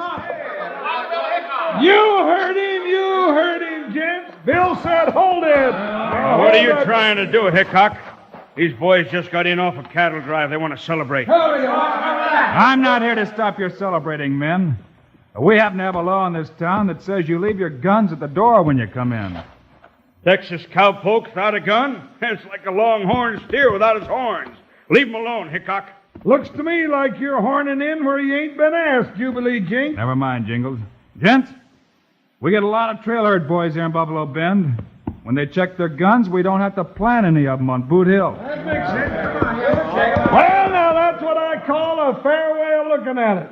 Right into the hotel, gents. They'll hold your guns and have them ready for you when you're right out of town. Thank you, men. Good luck and behave yourselves. Hickok, if you keep on with your muddling, you're going to drive them cattlemen away from Buffalo Bend. That worries you, Jubilee? Yeah, you wouldn't have no more chance to fleece them out of the last red cent of their trail pay, would you? I'm warning you, Hickok. I hear you, Jenks. Pardon me, gentlemen. I'm looking for a Mr. Jubilee Jenks. Can you tell I'm me? Jubilee Jinx, stranger. State your business. My name's Ben Tompkins. I represent the railroad. The railroad? Yes. Well, now, howdy to you, Mr. Tompkins. My name's Jingles, and I'd like you to meet my partner, Wild Bill Hickok. Jingles, he wasn't talking to us. Well, I was just being sociable, Bill. Wild Bill Hickok. Well, now this is a stroke of luck, Marshal. I've been told to expect some trouble transacting my business here. And I'd like to know that you were on my side. I'd be glad to help. What is this business you're talking about, Tompkins? Well, I came out to buy land for the railroad. What land? Where?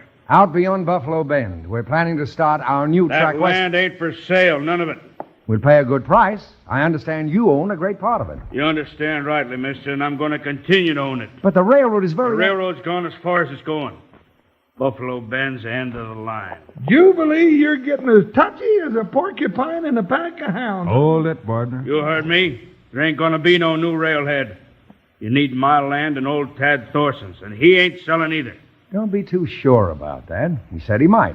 I'm to see him again tomorrow. He ain't selling, I tell you. Nobody's selling. I'll see to that. Better simmer down, Jubilee. You keep out of this, Hickok. Now get out of town, all of you. Get out of town, I said. Billy's drawn. I'll take that gun, Jubilee. Your dad burned right. You'll take it right in the... Bill!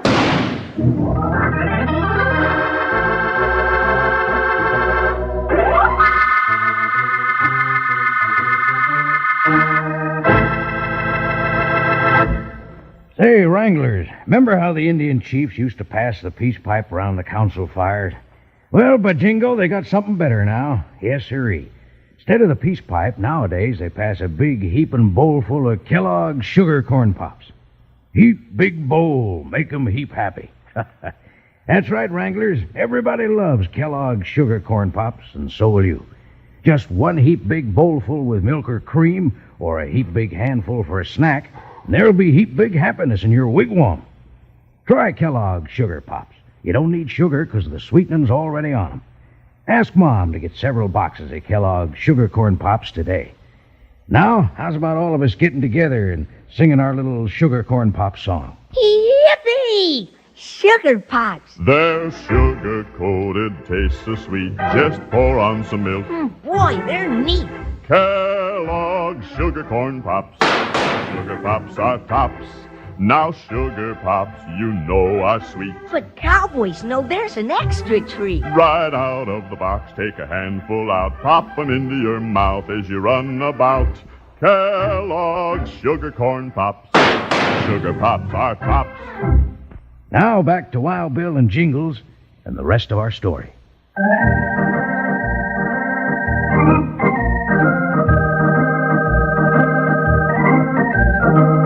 In a fit of temper, Jubilee Jenks drew his gun and opened fire on Wild Bill Hickok.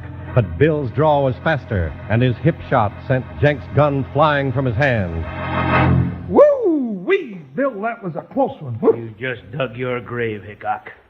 All right, boys, come after me. Come shoot. Bill, here comes Jubilee's pack of gunslicks. We're in for it now. Mr. Tompkins, you better hunt cover. It may get a little uncomfortable around here. Bill, they're all around us. Blast them, I said, shoot, you jughead! All right. Hey, now, wait a minute. That's my hat you're shooting up. Watch the door to Jubilee's place, Jingles. There's one. Get down, Jingles. How do you like it, Hickok? We'll live to set you straight, Jenks. Well, those two don't want no more, Bill. You scared them out. Come on, you yellowback coyote, shoot to kill! Hickok's right out in the middle of the road! Seems your boys suddenly got late for going home to supper, Jubilee. Yes, you're right, Pudge. Come back here, you low-down spineless lizards! Party's over, Jenks, and you lost. Now, maybe you'd like to continue your business with Mr. Tompkins. I ain't got no business with Tompkins or his railroad. And neither's nobody else in this valley west of Buffalo Bend. You're forgetting about Tad Thorson, ain't you? No, I ain't forgetting about Thorson. And I ain't forgetting about you neither, Hickok. Crossing Jubilee Jenks ain't healthy. And you're darn well gonna find it out.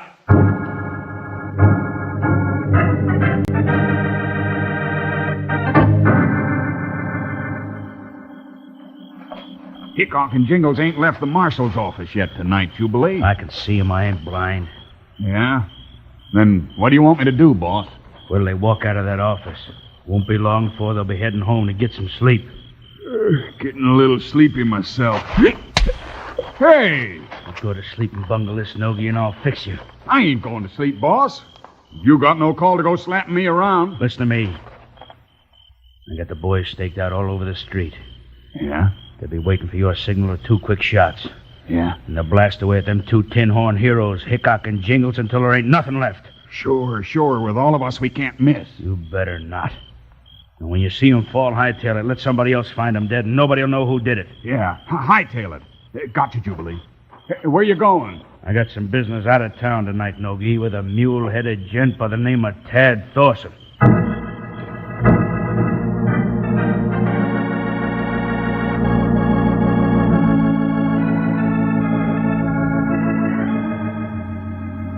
But Tad, honey, maybe this is our big chance to get out before Jubilee Jenks forces us out. Oh, we work a long time for this land, Nora. I don't like to leave it. But the railroad offers a good price. Maybe we should take it when that nice Mr. Tompkins comes back tomorrow morning. Is that what you want to do, Nora? Oh, I think so, Tad. I think so. That Jubilee Jenks, he scares me. Sometimes I think he might kill you to get this land of ours. Oh, now who is that at this time of night? I didn't hear anybody ride up. I'll see who it is. Tad, your gun. You'd better have it. Don't be such a scaredy cat, Nora.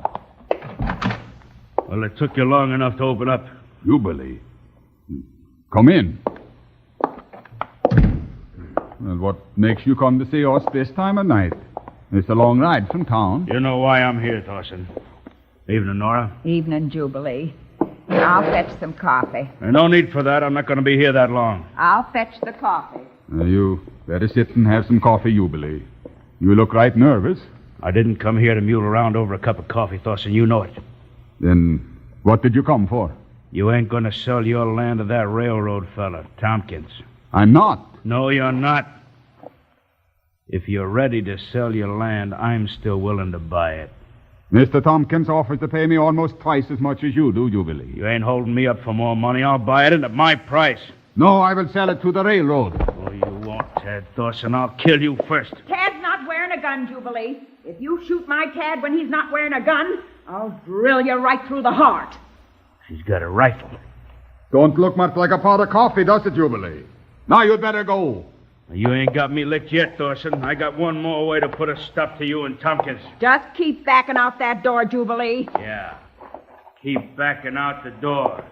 Where you can't see. Oh, he shot you. Jubilee! You shot my Tad! You can't get away! You can't get away! Oh, Tad, honey, I missed him. No, that's all right, Nora. Don't you worry now. Where did he hit you? In the leg. That's all right now, Nora. You were a brave girl. You saved my life. Oh, that man. I knew he meant us harm. Here, let me help you up on the cot. You are always right, my Nora. Now, we will sell to the railroad like you want. We will not. Jubilee Jenks can't force us to do anything. We'll stay right here and watch him rot. Now, my Nora, you are not making sense. And you are taking your temper out on my leg? Oh, I'm sorry. Well, it's all right. The bullet, I think, went right on through. Yeah, not here. Oh, there it is. There. Oh, it put a dent in my brand new Franklin stove. Wait till I get my hands on that Jubilee Jenks. No, Nora. Time will give Jubilee all that is coming to him. You just wait and see.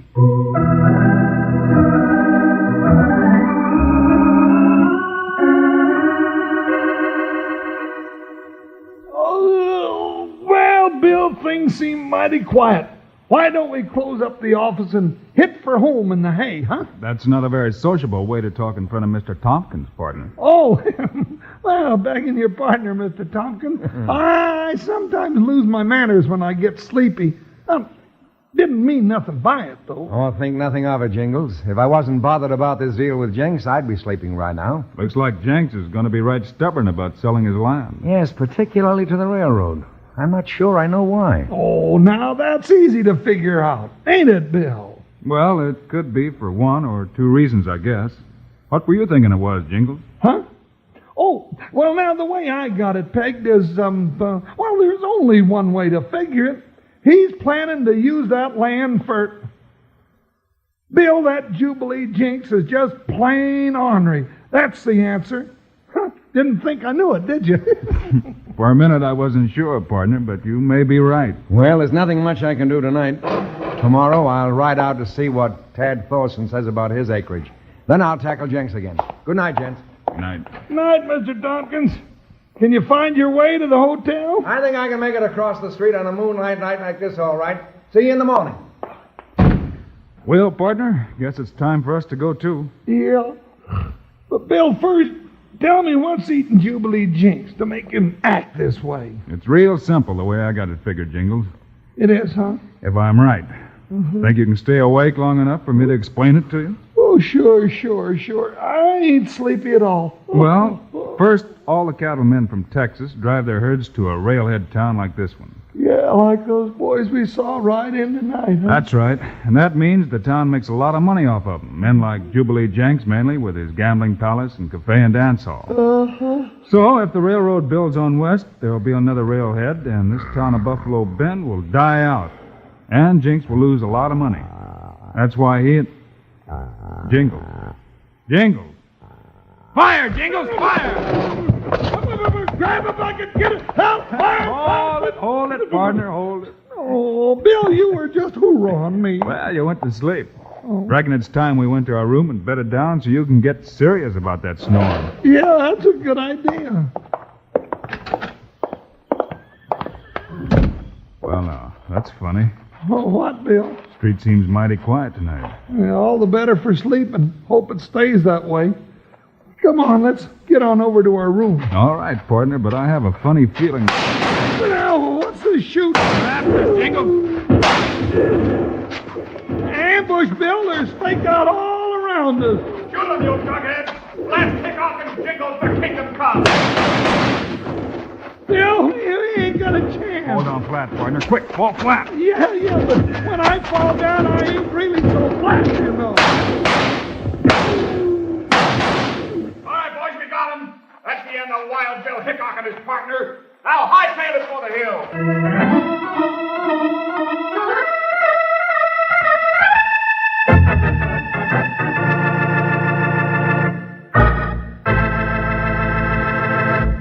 Hey, cowpokes, every time I see a cowboy toting 2 guns for double action, makes me think of how Kellogg's Sugar Pops give you a real downright double-barrel eating pleasure. Look at it this way. On one hand, Kellogg's Sugar Corn Pops are good to eat for breakfast with milk or cream on them, right? Right.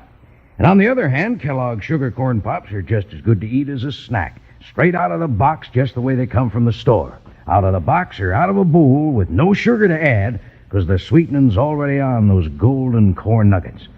Next time you take your supply wagon to the store with Mom, load up with Kellogg's Sugar Corn Pops. They're delicious. Yippee! Sugar Pops. They're sugar-coated, taste so sweet. Just pour on some milk. Boy, they're neat. Kellogg's Sugar Corn Pops. Sugar Pops are tops. Now Sugar Pops, you know, are sweet. But cowboys know there's an extra treat. Right out of the box, take a handful out, pop 'em into your mouth as you run about. Kellogg's Sugar Corn Pops. Sugar Pops are tops. Yes, sirree, men. Kellogg's Sugar Corn Pops are tops. Tops to eat, and as a treat can't be beat. Kellogg's Sugar Corn Pops. For moms, for kids, for pops.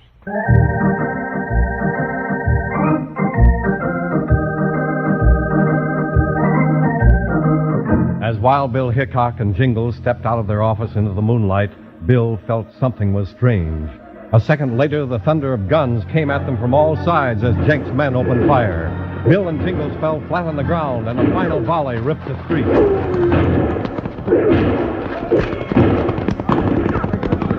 Bill! Quiet, partner. Play dead or you're likely to be. I am already, Bill. Don't move till I tell you to. All right, partner, let's go.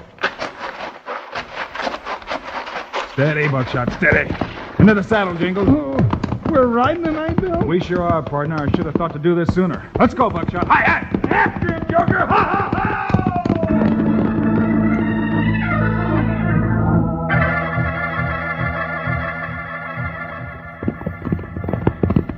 Bill, what makes you think Jubilee's come after Tad Thorson? He said that he was going to see that Thorson didn't sell his land. Yeah, but that don't mean he'd do him harm. Won't hurt to check up.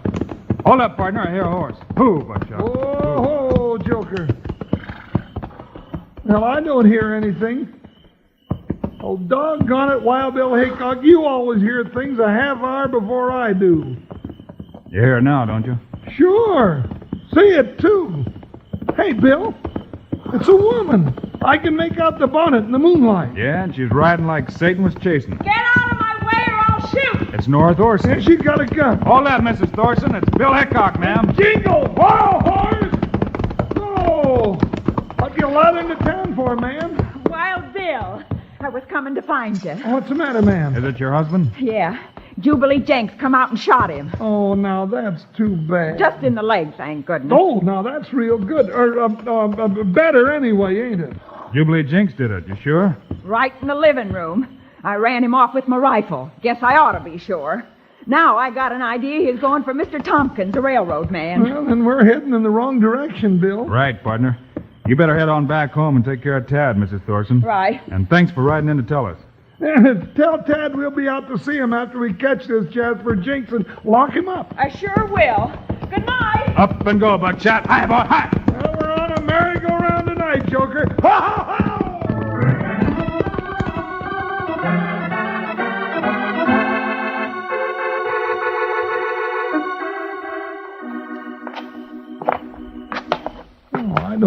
racket up here, Bill, and Tompkins' room is just across the hall from the head of these stairs. That could be good or bad, Jingles, but we'll soon know. Put that gun down, Jenks. Bill. I'm putting it down when I finish you and your railroad dealings, Tompkins. He's in there, partner. Let's break down the door. Sure, Bill. I'll just walk through it like this. Hey, see, Bill, there's Jubilee. I thought You thought I was dead. Your boys missed, Jenks. Yeah, we played dead. Ain't you surprised? Well, I ain't gonna miss this time. Bill! Now you're through, Jenks. You got here just in time, Bill. Yeah, we often do. And you might as well make a deal with Jenks here and now. His land's not going to do him much good where he's going. No, he don't need much room in jail. Come on, Jinx. You can sign up the papers in your cell.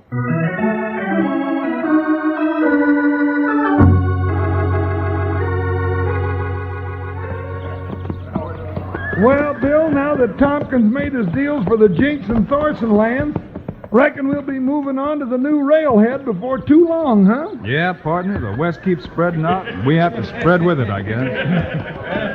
Hey, here comes the boys we saw right in last night. Yeah. Howdy, boys. Howdy. You get your guns back all right? Sure did, Jingle. Well, glad to see you're all there. Nobody got hurt. All right, hit the saddle, you want it? Texas in the corner. Well, did you have a good time, man? Sure did, Marshal Hickok. Buffalo Bend is a right nice town. Kind of quiet, though. Nothing very much happens around here. Well, so long, gents. Come on, boys, let's ride. Well, there you are, Jingles.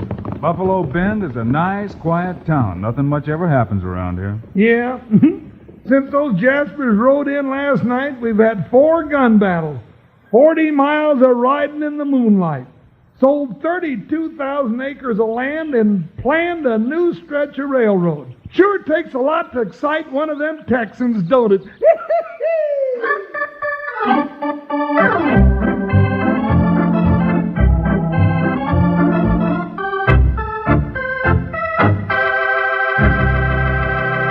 And now, here are the stars of Wild Bill Hickok, Guy Madison and Andy Devine. That's our Wild Bill Hickok story for today, folks.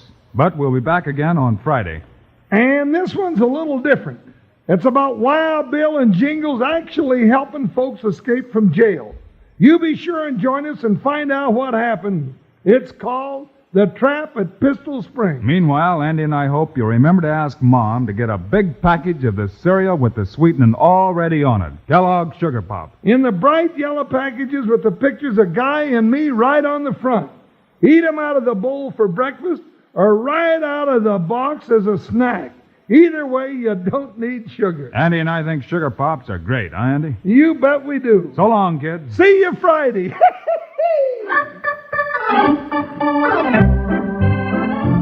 Kellogg's, the greatest name in cereals, has brought you another exciting story of Wild Bill Hickok, starring Guy Madison and Andy Devine in person. Today's cast included Gail Bonney, Jack Crucian, Joe Forte, Ken Peters, and Jack Moyles. Our director is Paul Pierce, story by Larry Hayes, music by Dick Orant. This is a David Heyer production, transcribed in Hollywood. Now, this is Charlie Lyon, speaking for Kellogg's, the greatest name in cereals, reminding you to listen again on Friday, same time, same station, when Kellogg's Rice Krispies presents Wild Bill Hickok in The Trap at Pistol Spring.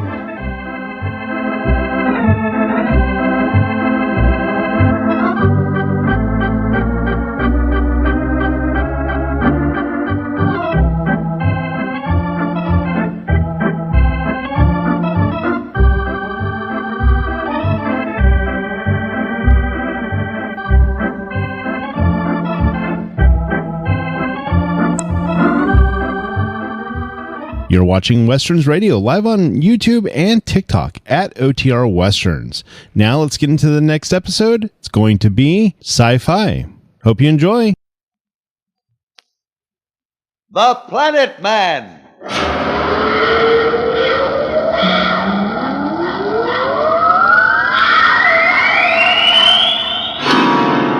The Planet Man.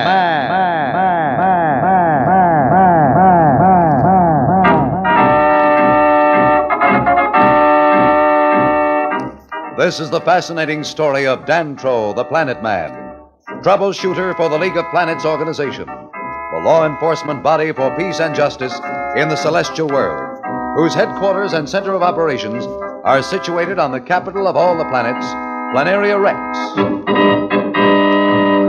From Mercury to Pluto, wherever danger threatens the universe, you will find Dantro, the Planet Man, fighting for fair play. In a moment, the Planet Man.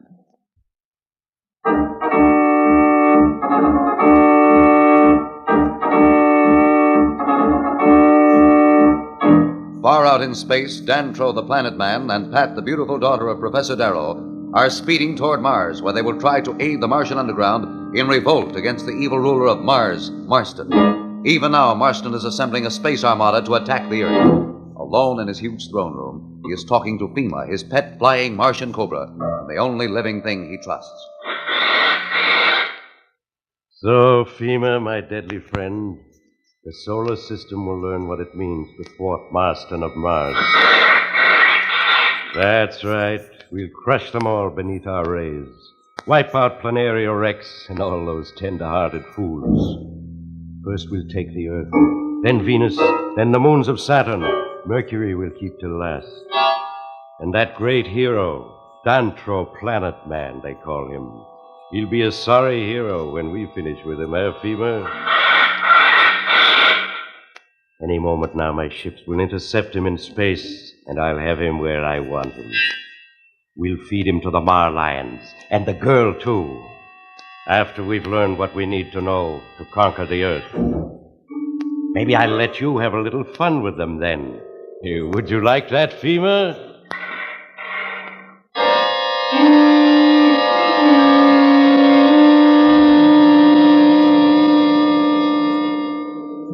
Another 2 hours should put us on Mars.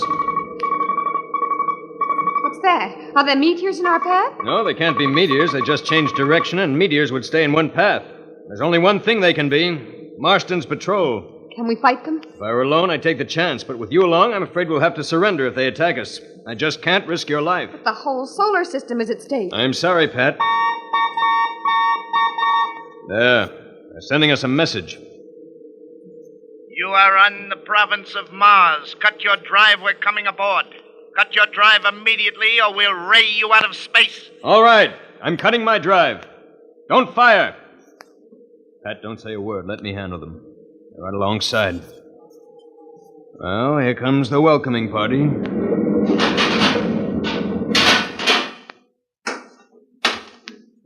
Surrender in the name of Marston, ruler of Mars. We surrender.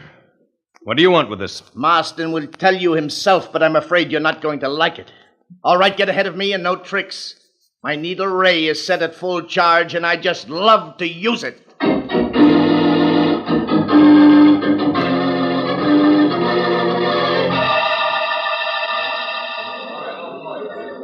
Slats! Oh, Slats, come over here. Well, how are things going? I see they've left you here, Slats, with the old men and the children, while they went off somewhere to claim all the glory. Look, I told you before, it doesn't matter what you say. They're my friends, and I trust them. They won't leave me out of anything good. Oh, you're so blind. You think they even think about you? You've served your purpose. They'll be back. I happen to know they'll never be back. What are you talking about? I've said enough. This is your last chance. Come over with us, and when Marston conquers the Earth with your help, he'll make you his governor. All the Earth will be at your feet. Just think of what you'll be able to do then. Well, I don't know. Are you sure it's safe? Safe? It's certain. Now, are you with us? By gosh, you're right.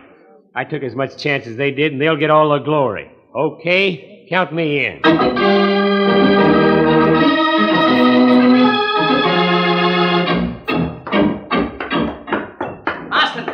Marston, Dantro, the Planet Man, and the Earth Girl are here. Bring them in.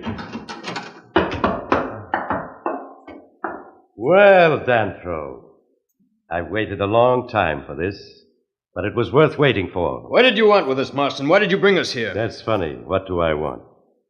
I want to rule the solar system, and by the moons of Mars I shall, and you too shall help me. You must be mad. We'll never help you. Listen to them, Fema.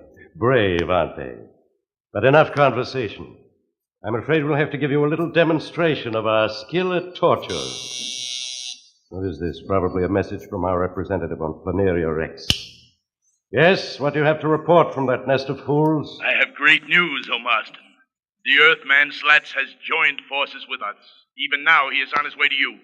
Oh, that kind of news I like. Well, Fema, now no one will stop us. What do you think of that news, Planet Man? I don't believe it. It's some trick. I know Slats wouldn't betray us. He'd die first. Someone will die, but not him. He should be here soon, and then I won't need either of you. We'll try your courage against our hungry pack of Marlions. Take them to the dungeons until I'm ready to see them beg for mercy.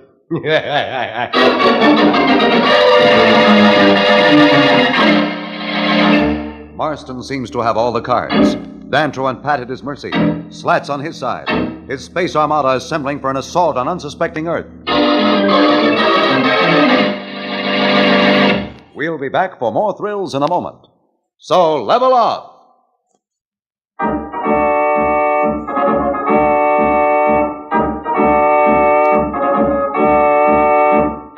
With Dantro the Planet Man and Pat locked away in a dungeon, Marston of Mars is free to proceed with his plans to conquer Earth.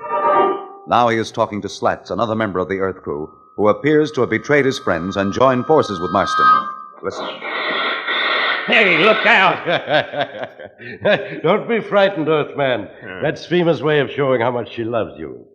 Fema loves all those who help Marston in his plans. But take care.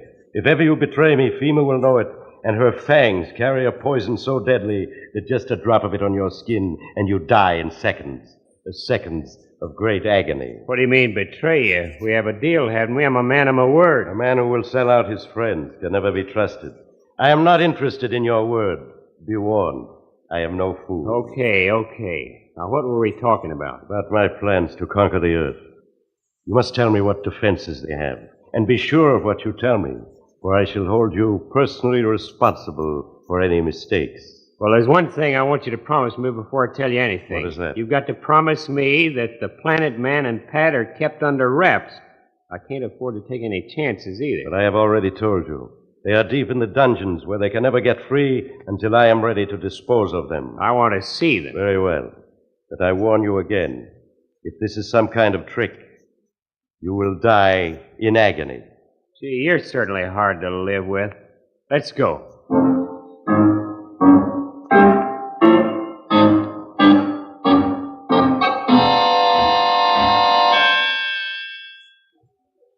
Pat, there's something I'd better tell you. We're in real danger, aren't we, Dantro? Yes, Pat. There's no sense in pretending. We're in a tight spot, and I haven't the faintest idea of how we can get out. What do you think Marston will do to us? Well, that depends on Slats. You know him better than I. Do you think he'd really sell out? An hour ago, I'd have staked my life on his loyalty to Father, me, and the kids. Now I'm beginning to wonder. If Marston wasn't sure of getting the information about Earth somewhere else, he certainly wouldn't leave us here. He wasn't just threatening about the torture. He really meant it. That's what bothers me. What are those Marlions he talked about? Are they animals? They may sound like your Earth lions, but they're as different from them as a house cat is from an enraged panther. No one's ever beaten one without a ray gun. And even then, they can take a full charge for minutes before it has any effect. And there isn't a chance. There's only one real defense against them. Here on Mars, there's a rare flower, the scent of which somehow throws them into a trance. No one dares enter the jungles of Mars without it. If we could only get some of its perfume... We might as well wish for a spaceship, too. There's just about as much chance. Shh, what's that? Someone coming? Yes. There's a light coming down the stairs. I can just about see them now. What? It's Marston. And it's Slats. Oh, no. Slats. There. Now do you believe me? Look at them. Like two rats in a trap. Oh, Slats, I just can't believe you would do a thing like this. What's happened? Did they hypnotize you or something? How could you join forces with this madman? Madman, is it? Yes, mad to rule the solar system. But why waste my time with you? All right, Slats, my fellow conqueror. Now let us go and discuss plans for the Earth. Just one thing first. I never liked that stuffed shirt Dantro. I'd like to give him a little souvenir. Come here, you. Don't do it, Dantro. I'm not afraid of anything the traitor can do. What do you want? Oh! You rotten coward. You wouldn't dare do that if these bars weren't between you and Dantro. Yeah, that's what I like to see. Real friends, aren't you? Just wait until tomorrow when those two face the Marlions. You'll really enjoy yourself. Pat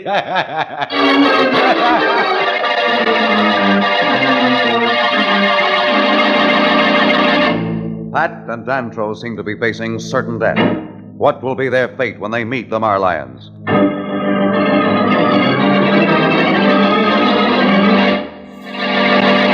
We'll return in a moment. But now, here is a message the Planet Man wants you to hear.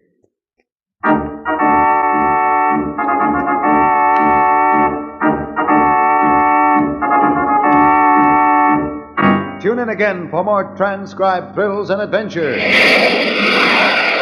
Rocket millions of light years into space with Dantro, the Planet Man. The Planet Man.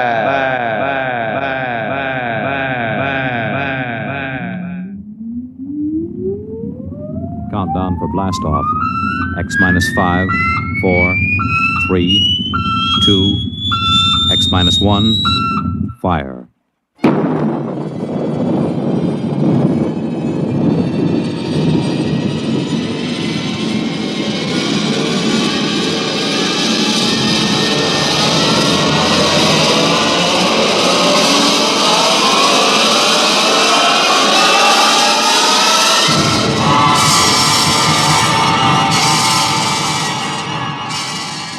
From the far horizons of the unknown come transcribed tales of new dimensions in time and space. These are stories of the future, adventures in which you'll live in a million could-be years on 1,000 maybe worlds. The National Broadcasting Company, in cooperation with Street and Smith, publishers of astounding science fiction, presents X minus 1.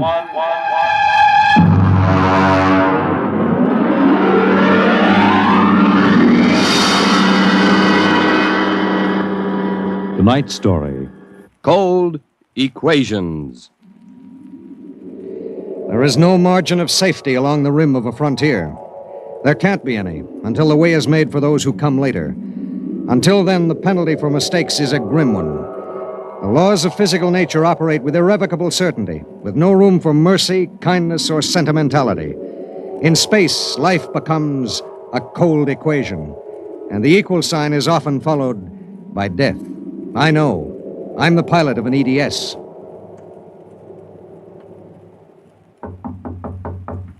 Come in. You sent for me, Commander?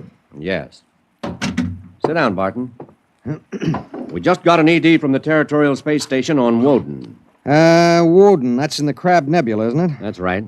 There are 2 exploration parties there on Manning's continent. 8 men each. Mm-hmm. They've got calla fever in one of them and no serum. Oh, and I thought this was going to be a nice, quiet passenger run. Computers are working out your payload and your course right now. In exactly 10 minutes, we'll drop into normal space and launch your ship. I'll get her ready. One thing. What's that?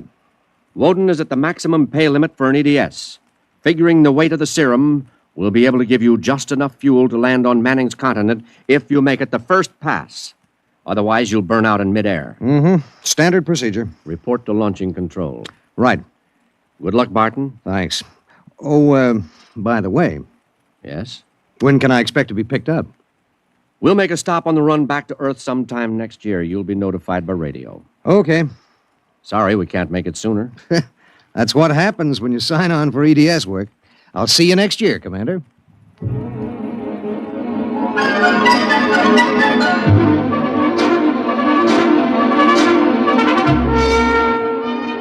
Down in the belly of the Stardust, the crew was working like beavers to get the EDS, the emergency dispatch ship, ready. Mechanics and technicians were swarming all over the place. Girls in inspectors' uniforms were checking the gauges in the supply cabinet. 9 minutes later, the exact course was in the computer. The serum was stowed in my supply cabinet closet, and little EDS 4G3 was ready to be born into space. Barton? Yes, sir. 30 seconds to blast off. All set? All set. I'm turning you over to traffic. Ready. Traffic control. Come in, EDS 4G3. Ready. 20 seconds. Lock open. 15 seconds.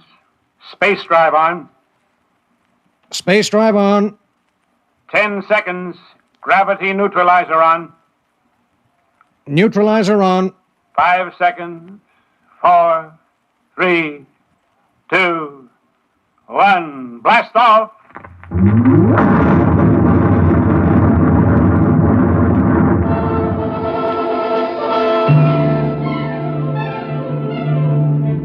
I don't remember how long it was afterwards that I first noticed something wrong. Maybe an hour, maybe 2.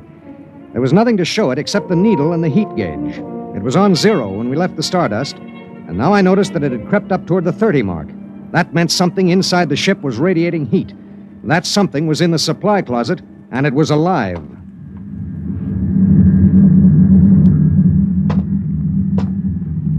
All right, come out. Whoever or whatever you are, if you don't come out in 5 seconds, I'm going to blast you. 1, 2. Well, I'll be... Hello. I'm Marilyn Lee Cross. What are you doing in there? I'm a stowaway. Oh, my... What's the matter? Do I have to pay a fine or something? What are you doing here? I wanted to see my husband. Who's your husband? He's with the government survey crew on Woden. I haven't seen him since he left Earth 4 years ago. Okay. But what made you hide in my EDS? I have a job waiting for me on Mimir, but I heard you were going to Woden and there was plenty of room, so I hid. Oh, I knew I'd be breaking some kind of rule, but what's one little rule?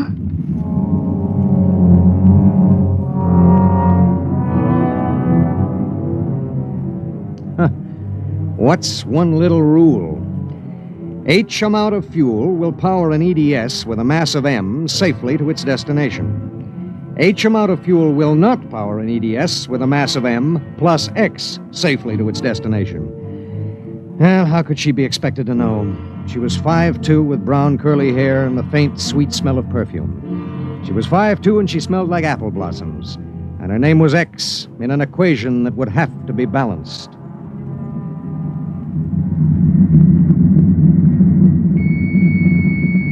Stardust. Come in, EDS. Come in. This is Barton, emergency dispatch pilot 4G3. Go ahead. Give me Commander Delhart. What's the message, EDS? I have to consult Commander Delhart. The commander is busy. Listen, you squirt. Give me Commander Delhart. 1 moment, 4G3. Commander Delhart, emergency message from EGS 4G3. This is Delhart. What is it? At 0800 hours, I discovered a stowaway aboard my ship. A stowaway? Yes, sir. Well, have you notified ship's records? Not yet, sir. You know the regulations as well as I do. Of course I know the regulations. That's why I'm calling. Barton, what's going on? Sir, this is a girl. A young woman. Oh. She wanted to see her husband on Woden. She didn't know what she was doing. I see. I wondered, sir, maybe the cruiser could change course or something? I'm afraid not. We're hundreds of light years apart now. We have a limited fuel supply ourselves, with 900 passengers. Is there any chance? No. Okay, Skipper. Better get the information to ship's records. Okay. Barton. Skipper? I'm sorry. Yeah, sure.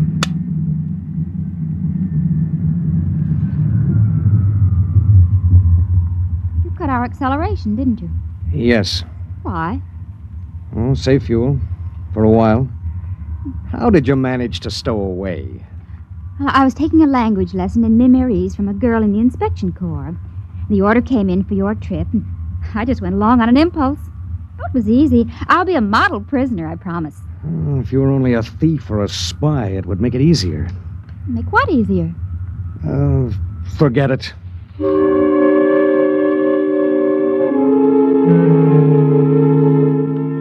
Why couldn't she have been somebody with some ulterior motive, a fugitive, hoping to lose himself in a raw new world, a crackpot with a mission? Why did she have to be a woman? A beautiful, kind, trusting woman?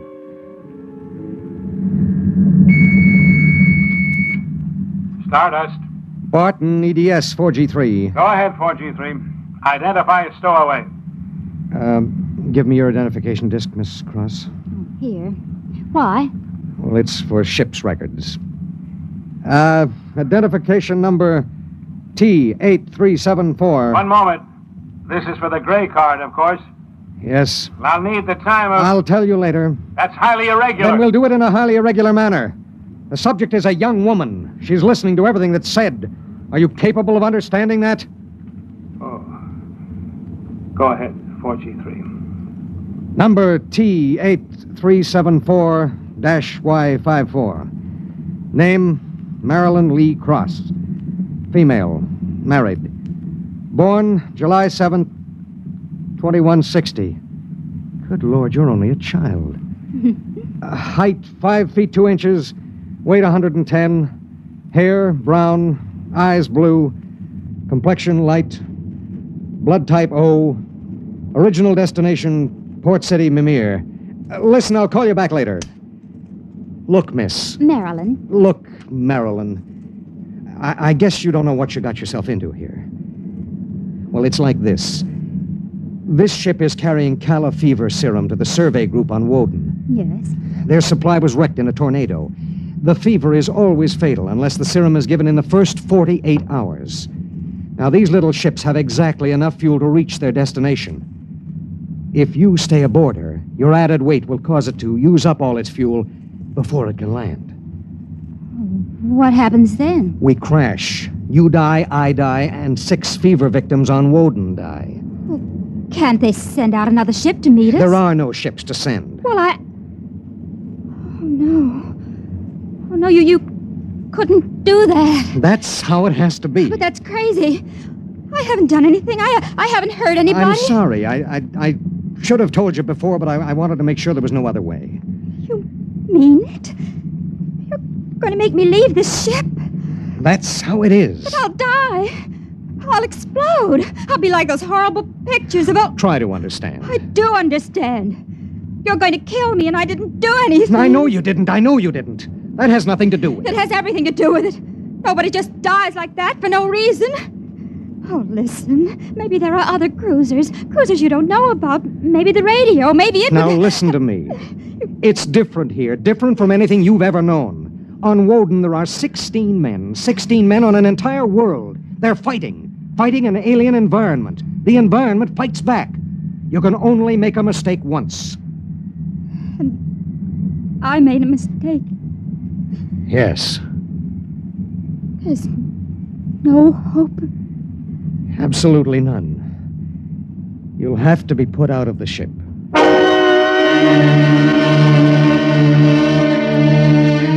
It was better so. With the going of all hope would go the fear. Then would come the resignation. She needed time, and there was so little.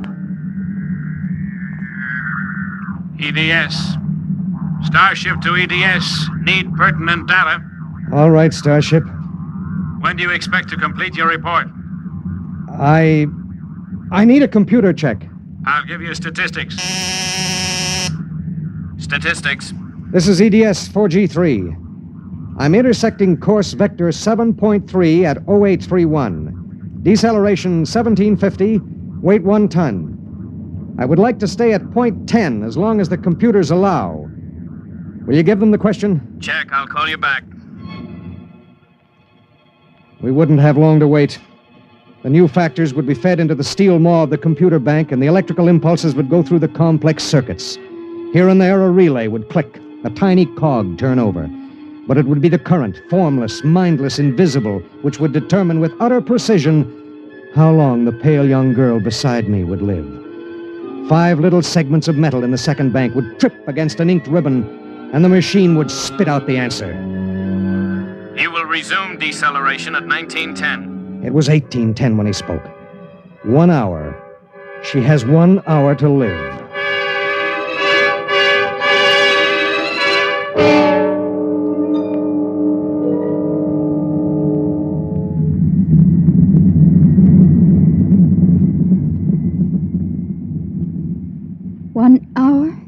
That's it. All I did was hide in a closet. And now you tell me I have to die. I don't believe it. You might as well get used to it. If this happened back on Earth, 1,000 ships would fill the sky. The whole world would know about it. They'd do everything to save me. This isn't Earth. It was such a big dream. Jerry and I separated almost 5 years ago. We were too young. And I was going to see him to try to make everything all right again. Are you married? I was. Oh? She ran off with some guy in the weather service. Do you still think about it?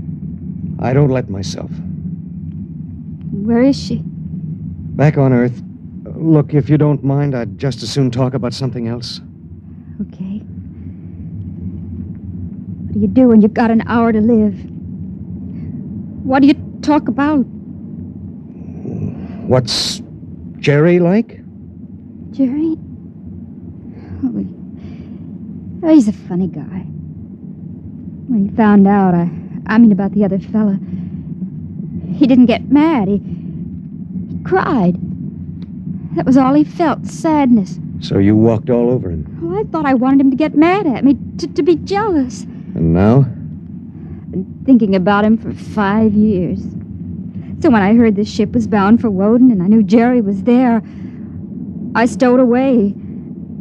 I didn't know about the fuel. I didn't know this would happen to me. She had violated a man-made law that said keep out. The penalty was not of man's making or desire. It was not a penalty men could revoke. H amount of fuel will power an EDS with a mass of M safely to its destination. The time was 1830. 40 minutes. It was beginning to get me. A space frontier is a rough place, and I'd seen 100 men die since I left Earth. But this was different. I watched her as she wrote a message to her folks. I watched her as she fought her way through the black horror of fear toward the calm gray of acceptance. And then there it was on the view screen. The planet Woden. A red ball enshrouded in the blue haze of its atmosphere, swimming in space against the background of star-sprinkled blackness. The chronometer on the instrument panel said 1845.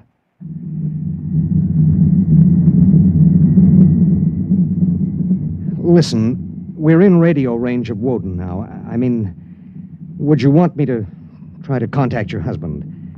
Jerry? It'd mean he would know you're going to die. There'd be nothing anyone can do. Yes.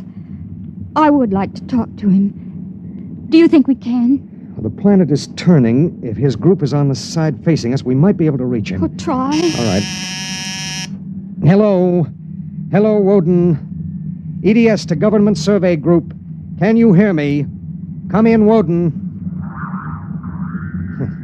They may not be monitoring. Hello. Hello. Hello. Identify yourself, please. This is Government Survey Group 1 on Planet Woden. This is John Barton, EDS pilot. Do you have the serum? Yes. How bad is it? 1 man died last night.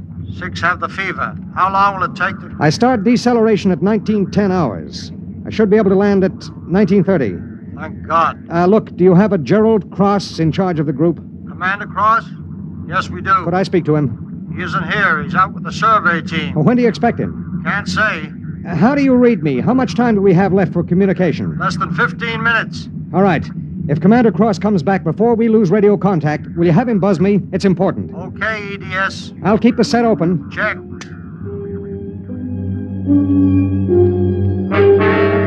The minutes passed like small bits of eternity.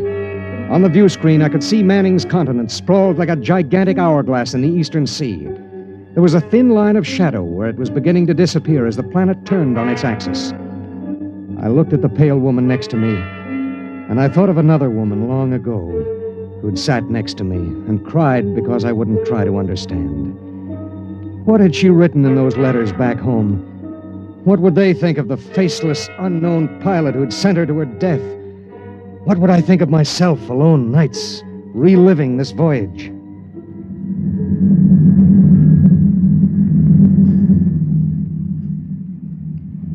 Cold, isn't it? I'll turn up the thermostat. Nothing from Jerry? We have about 2 minutes of radio contact left.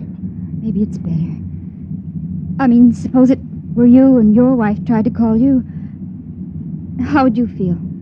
I don't know. Do you ever hear from her? I got a letter about a year ago. I tore it up. That was foolish. Yeah, it was.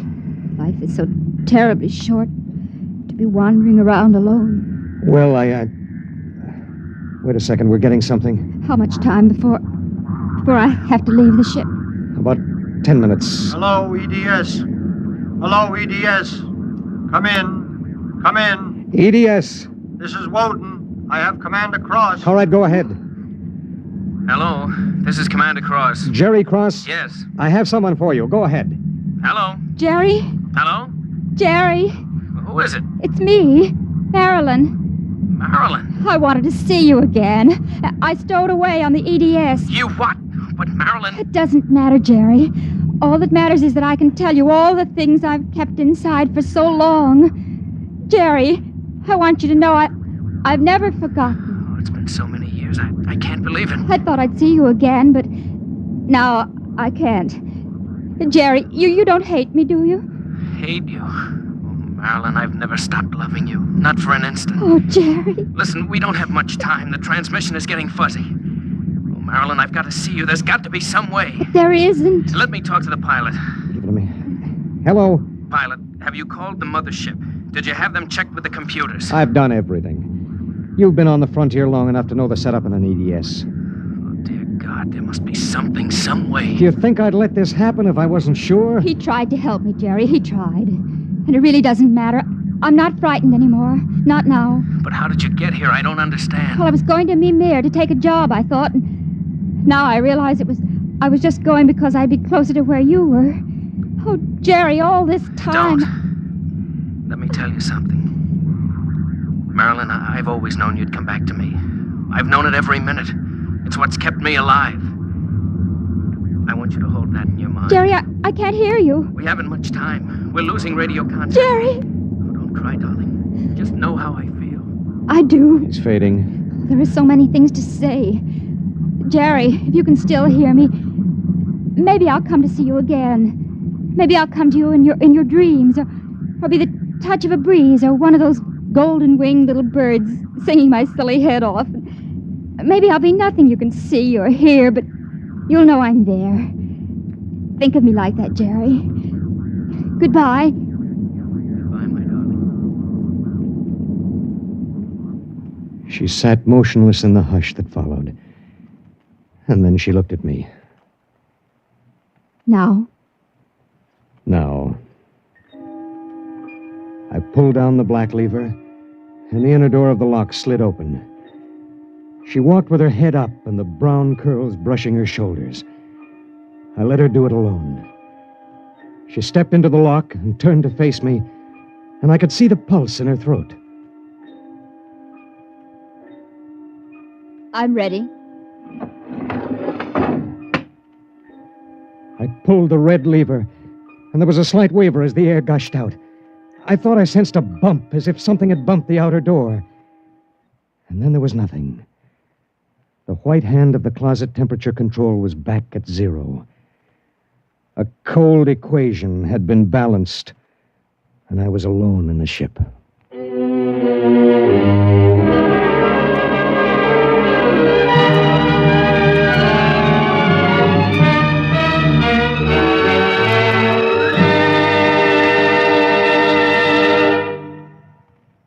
You have just heard X-1, presented by the National Broadcasting Company in cooperation with Street and Smith, publishers of astounding science fiction.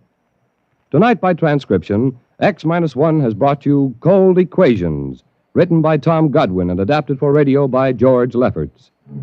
Featured in the cast were Court Benson as Barton, Jay Meredith as Marilyn, Milo Bolton as Commander Delhart, Bob Hastings as Jerry Cross, Jack Arthur as Traffic Control Officer, and Walter Kinsella as the Woden Monitor. Your announcer, Bill Rippey. X-1 was directed by Ken McGregor and is an NBC Radio Network production.